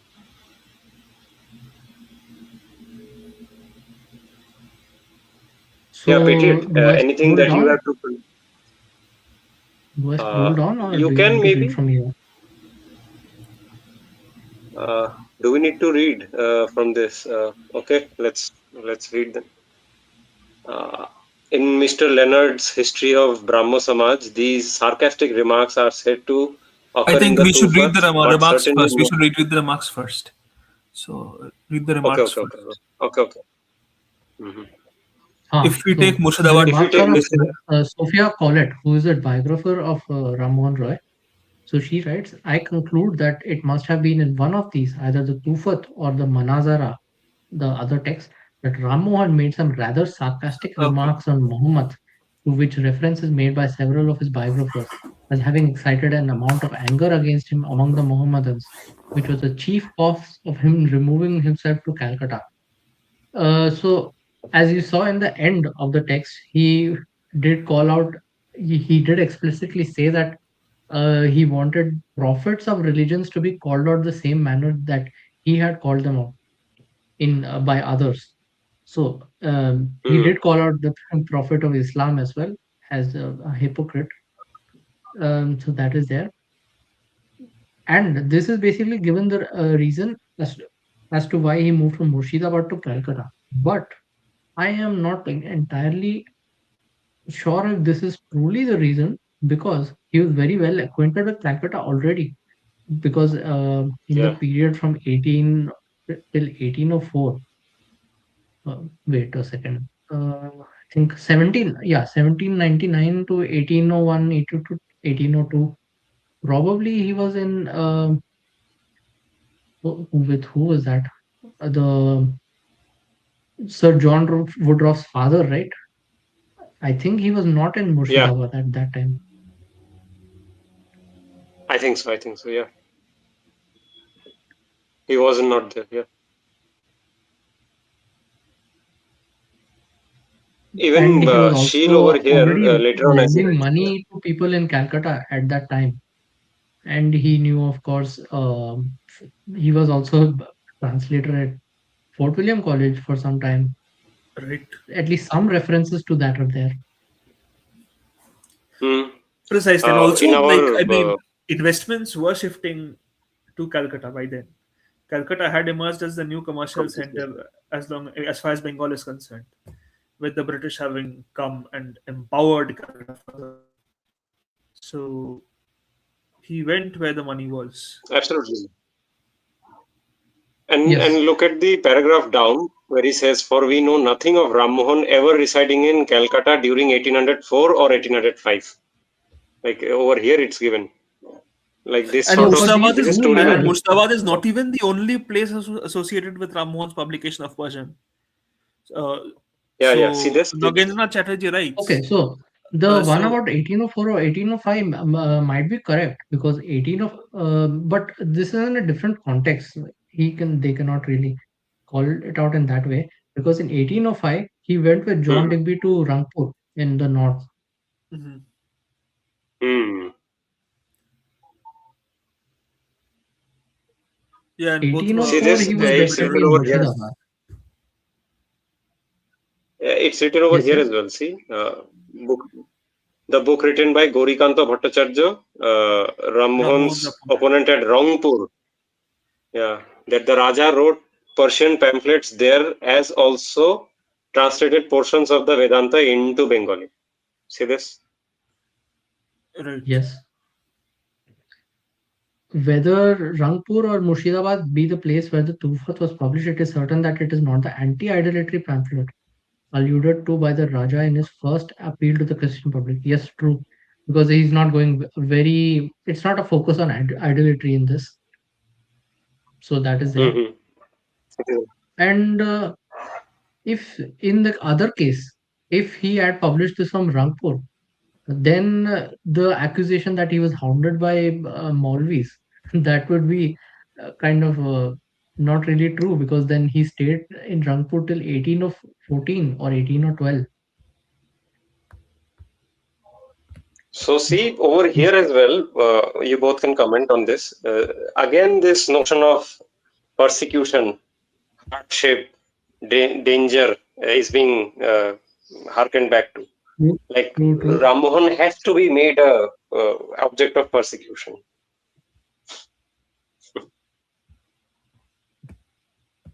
Very Stories true, and very true. hagiographies are being made. Oh, he's hounded by the Maulvis. Oh, he's hounded by these, like hounded by missionaries. He was not hounded. He was criticized by missionaries. Yes, that could be the case. He was Criticized while being hounded very by good the friends with them. pundits. No, he was criticized by them. Hmm. Yeah, indeed. And for a guy who's so much hated by the Maulvis, as was alleged by Colette, somehow he also gets the offer of the for being the envoy. Precisely. Gosh, talk about luck. So in this section, Brajendranath Sheel also talks about the influences on him. His argument is Yes. also one thing. So I think this is possible that Brajendranath Sheel got it wrong here because he starts Okay. off with, where is it? So in this section, he says that as to the distinct influences of Western thought and culture on the Tufat, it should be noted that though the form and tone of the treatise is given by the distinctive personality and temperament of Rammohan, it is not without materials pressed into service from Locke and Hume. The rationalistic tone note uttered in the Tufat is neither Sanskritic nor Arabic but Western. The Mimamsakas and Mutazalas in the rationalistic treatment of revelation proceed on grounds essentially different from those advanced by the Raja in the treatise, which are unmistakably derived from the rationalist thinkers of the 18th century in Europe. So here we kind of arrive at a problem. So first of all, the ideas do sound. He's correct on the technical part that the ideas do sound like they came from Locke, and they came from Bacon or someone, a proper liberal theologian of the West. But the issue is we do not have any evidence of Rammohan Roy being exposed to Western thought before, at that stage at least. We do not really have that much evidence of it. The only two people he would have got, who would have probably got him those things in his influence, would have been first William Carey, who was a missionary. He would not really propound, give him Western knowledge. And second would be John Woodruff's father. I think William Woodruff, maybe his name was, or wait, Thomas Woodruff. Yes, Thomas Woodruff. But I'm not sure if he was really inclined to those philosophical kind of thing leanings. Whereas when he spent time with John Digby, uh, during and after he wrote this text, he definitely learned English and he definitely read through Western thought. So it is very debatable whether he directly got this knowledge from Western thinkers through reading the text, or he came to the conclusions through a very Islamic route. I think the latter might be more true.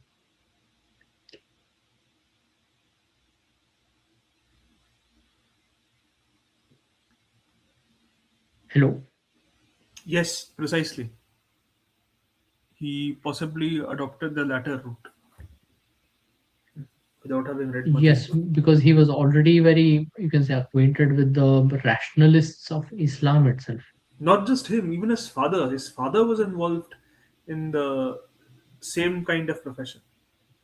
So, for generations, the family had been in this profession and they were pretty familiar and comfortable with that kind of discourse. Ah, that is there. He was acquainted with Locke and so on, but that was usually very late in his life. That is one thing that is noticeable. So that is one influence we can talk of. The other influence that he also claims is that Ram Mohan took influence from Voltaire and Volney, which would also be, which may be true, maybe not, because this particular reference he does give quite a good reference that he might be acquainted with Western knowledge in that he brought up Alexander the Great at all, because usually people without being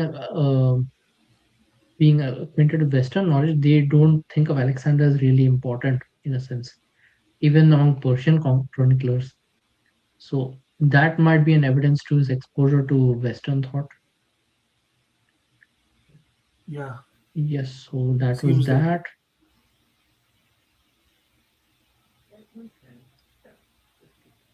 And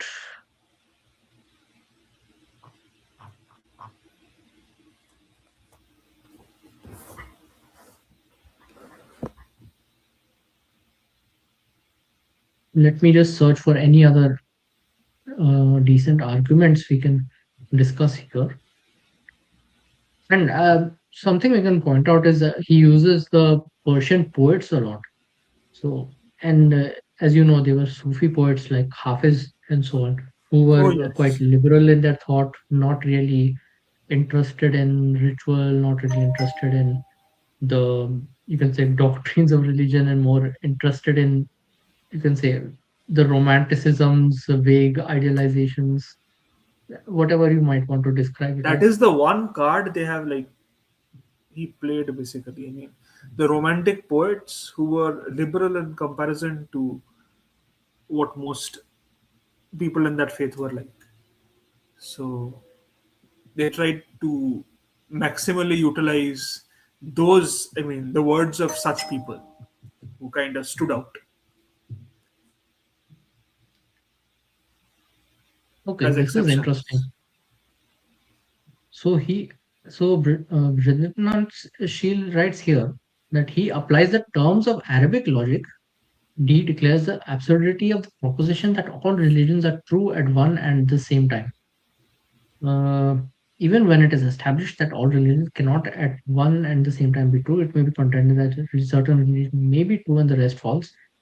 The objection does not escape the Raja that who at once demands sufficient reason for giving preference to a particular religion.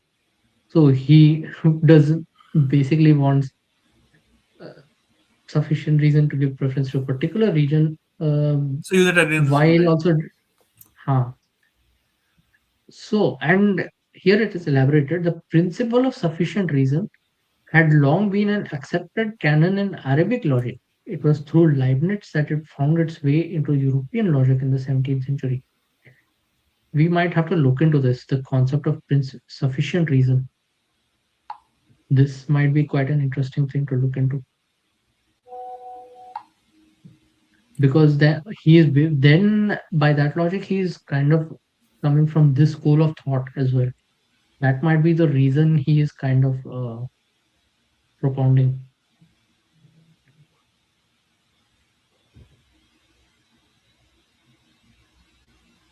So yes, I What think stands that in was, men's way of inquiring into the truth? So he's positing a certain definition for truth here too. huh. He starts off with the you can say declaration: man as rational beings, it may be hoped, will be found inclined to inquire into the truth. What in point of fact they are far otherwise? What is that makes them averse to the inquiry of into truth? According to the Raja, men do not search after the truth because leaders of different religions. So he blames the leaders of religion. Second, they pretend to have worked miracles and put them forward as So he's proof of the attempting to validity. separate truth from dogma. He's saying dogma is what is adding to the occlusion and keeping us blinded, keeping us away from the truth. So these Yes, are certain assumptions he tries to put forward. yeah, essentially yes. And They consider that their salvation depends. So again, a flaw that he thinks he's pointing out. They consider that their salvation depends on their firm faith in their spiritual leaders and is not affected by telling lies and committing breach of trust, theft, adultery, etc., which are heinous crimes. He assumes that okay, these crimes are performed uh, in reference to the future life and are injurious in their effect on the society. They look upon but all inclinations this to is a make. very fallacious argument because, of course, if you would take any serious person of any religion, they would obviously say that if the person is committing a breach of trust, theft, or adultery, they are actually breaking the principles of faith and they're hypocrites. Most Nobody would important, say look at that the seven. their faith being firm would absolve them of that. Exactly. Such people are, I mean, they are disowned. We have multiple instances in which such individuals have been ostracized, at least in Hinduism. So that is there. And especially look at point seven. It's very interesting. Yeah, they look upon all inclinations to make inquiries into the truth of their creed as a result from the temptation of Satan. So this is like There's how something that, the Christians were hounding Galileo. exactly. He basically jumped to that conclusion that all religions do the same kind of nonsense. Yet we are well aware that Hinduism has no such Satan equivalent, nor the concept of temptation from this negative being causing people to take immoral routes. This kind of Because this thought we is are entirely basically accountable to our own actions. The exactly. actions itself have their consequences We beyond have the us. concept of karma, so there's Hmm. the question of temptation doesn't arise. Uh, and then, of course, bringing up stones or plants or animals to degrade idolatry, which we discussed earlier.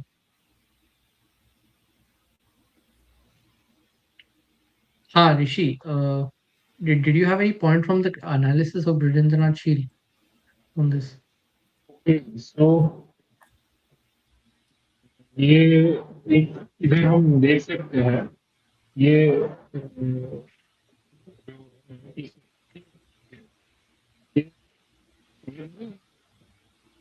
I think we can't.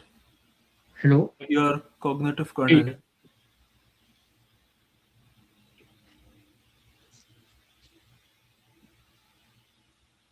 Acha, acha. The network connection is a little bad, so we continue on with a little further down.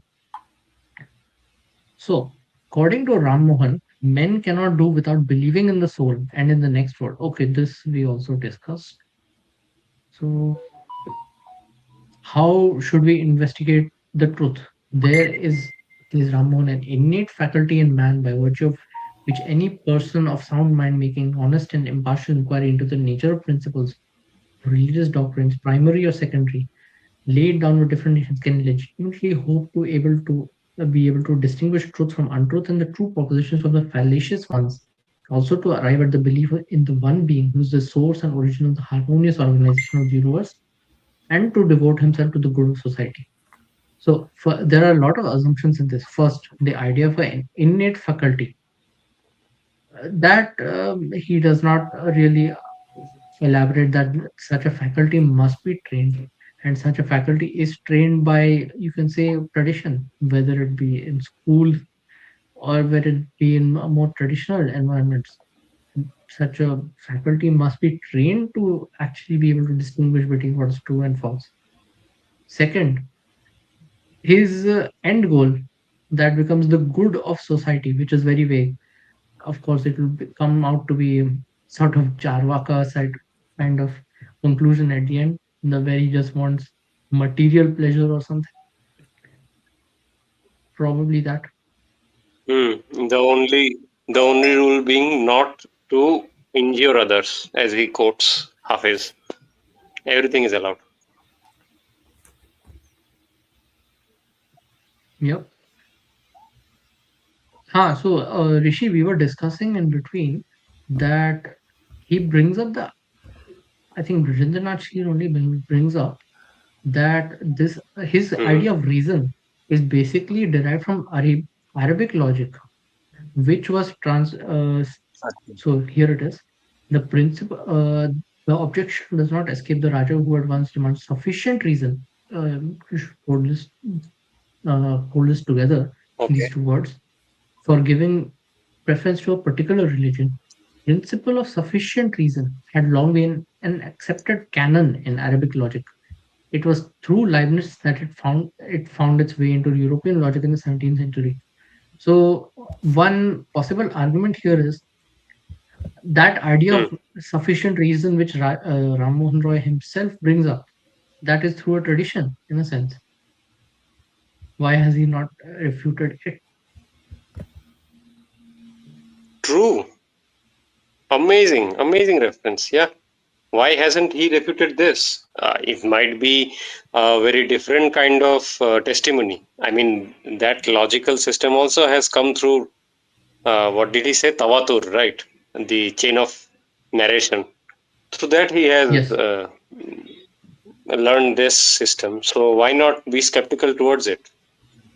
Oh, so skepticism is only for everything else, but not on your own assumptions itself. Sounds very cherry picky and very self-serving. this idea we can probably look into it. So sufficient reason. Let's see. Okay. Must be some By the way, particular did you know? idea of Arabic logic. Oh, it is by Hmm, Leibniz. Uh, so he was correct. yeah, he's he's The hmm. mentioning those terms from these books, right? Leibniz and all. So Leibniz principle of sufficient reason, it states that nothing can be so and no statement can be true without a sufficient reason for why it is that way rather than otherwise. Yeah. So formulated by Leibniz, it eliminates arbitrary events or brute facts from reality. He considered this principle to be one of the two foundational pillars of all human reasoning. He And rejects unexplained Leibniz facts. himself, as Brijendranath writes, he took it from Arabic logic. Oh, I see. Fantastic. Okay.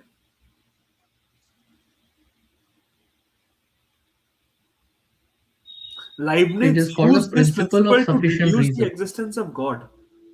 Okay, so sufficient Ah, reason was used to reduce that. Uh, since everything requires an explanation for its existence, therefore, this sky daddy figure, yeah, God must exist. ah, so basically, it's like that Kalam argument, right?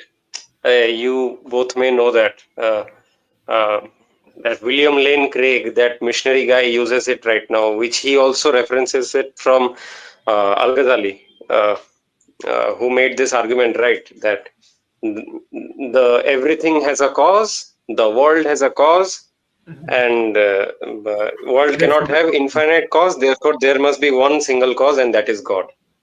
Henceforth, God is proved. So these set of rhetorics, sufficient reason. It's enough of a reason to believe in God. That's it. But I guess that's what is. Leibniz, I think he puts basically the contradiction at the heart of it.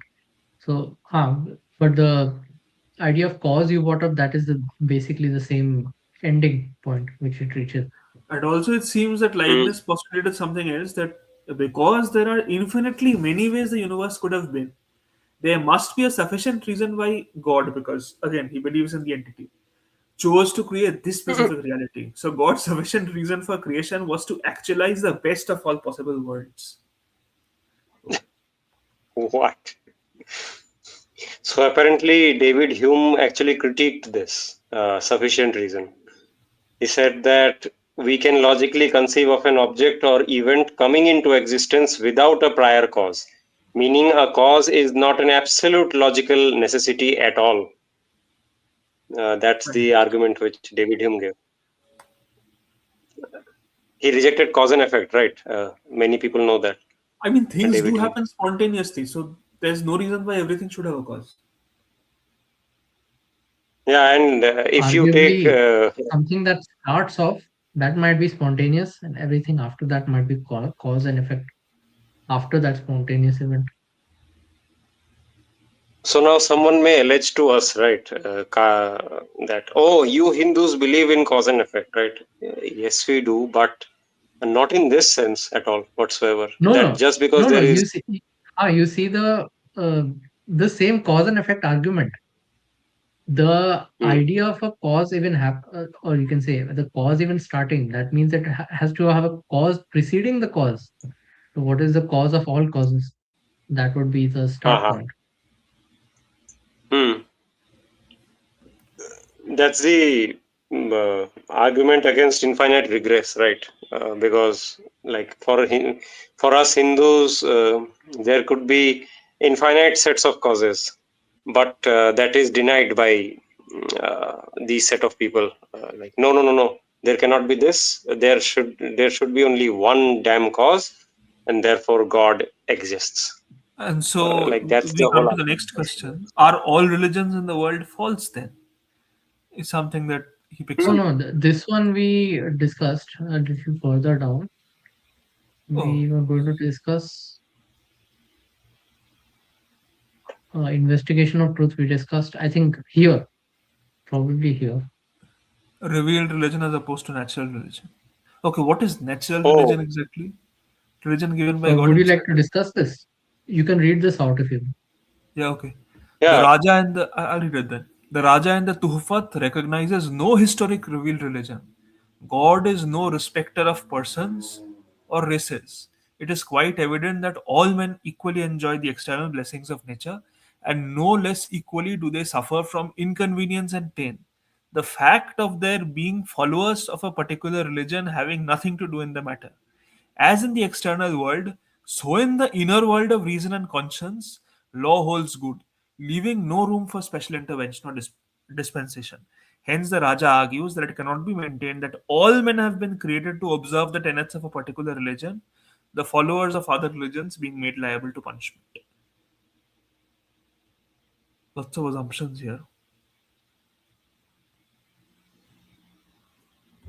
So among the various things, first of all, that all men have been created to observe the tenets of a particular religion.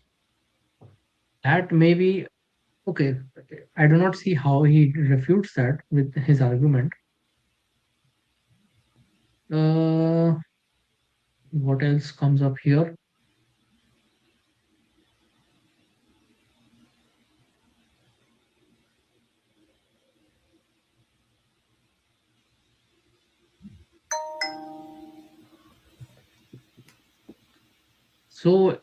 So he brings up basically the human as someone who is enjoying nature, who is enjoying, or you can say, equally just suffering from inconvenience and pain, equally enjoying nature, and religions or rules or anything, they have nothing to do with what we enjoy or what we suffer through. And because they don't have anything to do with what we enjoy or suffer through, they are none the fact that all men are supposed to follow a particular tenet of, or you can say, particular religion is not true. It's a very narrow argument. I don't know how he connects the two. Yeah, Partially he's correct that as in the external world, so in the inner world of reason, law holds good, leaving no room for special intervention or dispensation. Okay, that is fine. But what does that have to do with enjoying the blessings of nature and man not following a particular religion, other people being punished for not being part of that religion?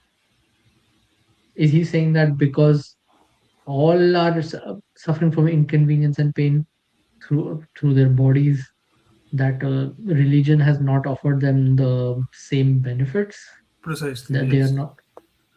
Huh? Since all men are suffering, again, the Christian argument, all men are suffering, all men are being punished, all men are being tested.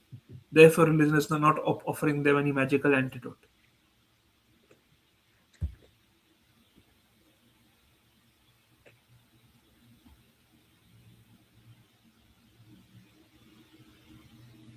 Yes, so that was one thing. Probably there's another section, the twofold belief. I think Like, we he discussed basically this is as well. positing that no particular religion is a silver bullet. No particular religion and its rules offers you a silver bullet to deal with these very human problems. Therefore, all religions are equally inefficient or equally efficient. So why not follow that kind of thing? Ah, and here he brings up the concept of Tavatur and how he tries to refute it, or the concept of tradition, in a sense. Yeah, according to the So I, followers of religions, Tawatur is a report coming down from a certain class of people to whom falsehood cannot be imputed. The Raja says whether such a class of people existed in ancient times is not known to the people of the present time. through the medium through the medium of external senses or experience. So basically, he argues that you need to be able to see it yourself to know it, and that he does not trust evidence unless it is a very visual, seen directly by the person, and so on. Yes, so that's the problem. So yes, that was quite a dense stream with a lot of facts we could discuss today. As most of our streams are lately, which is good. Yes, yes. So we should continue our We have basically some our. questions, however. We have some questions, so we can take up the Acha, acha. questions. Yeah, we can take up the questions. So,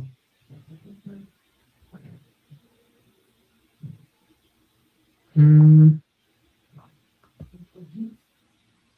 ask why compare him with this one? Why compare him with a Maulvi? So, basically because he was instructor, he was very learned in Persian and Arabic so well that he could converse in it, and he could even read and write in it. Everything. That is the essential sense. Yeah, that is why Rajendranath Why Seal basically to that was not a show that skill everyone had in those days. exactly. People would be able to write in Persian, but not really speak and all that. To credit him as a stalwart, he has called him a Maulvi. So he was an expert. Ah, I think And that's the only and question. there's another comment here. Uh, This one. yeah, Just as the Brahmo Samaj worked towards social reform for outcasted elite, today's Hindu movement has not focused on similar reforms for the Hindu masses. I would argue that that was not really the purpose of the Brahmo Samaj, not towards social reforms for outcasted elite, but to form an elite as a caste itself. That might have been the more accurate purpose of Brahmo Samaj. very And true. Hindutva is very unrelated. It's not. It has nothing to do with Brahmo Samaj. Very true. It has very different purposes, very different. Yeah, very different. You can say inspirations and so on. Brahmos are entirely, as we have discussed in previous streams as well, they were inspired by Unitarians, by all sorts of people who were dismissing religion far more than you can say Hindutva. Yeah, So yes, I think that is all the comments we have. Probably very end the well. stream at this. Yeah, I think this is a good point to end the stream. Yes. So thank you to all the viewers for listening and Jai Shri Ram. Jai Shri Ram. Namaskar.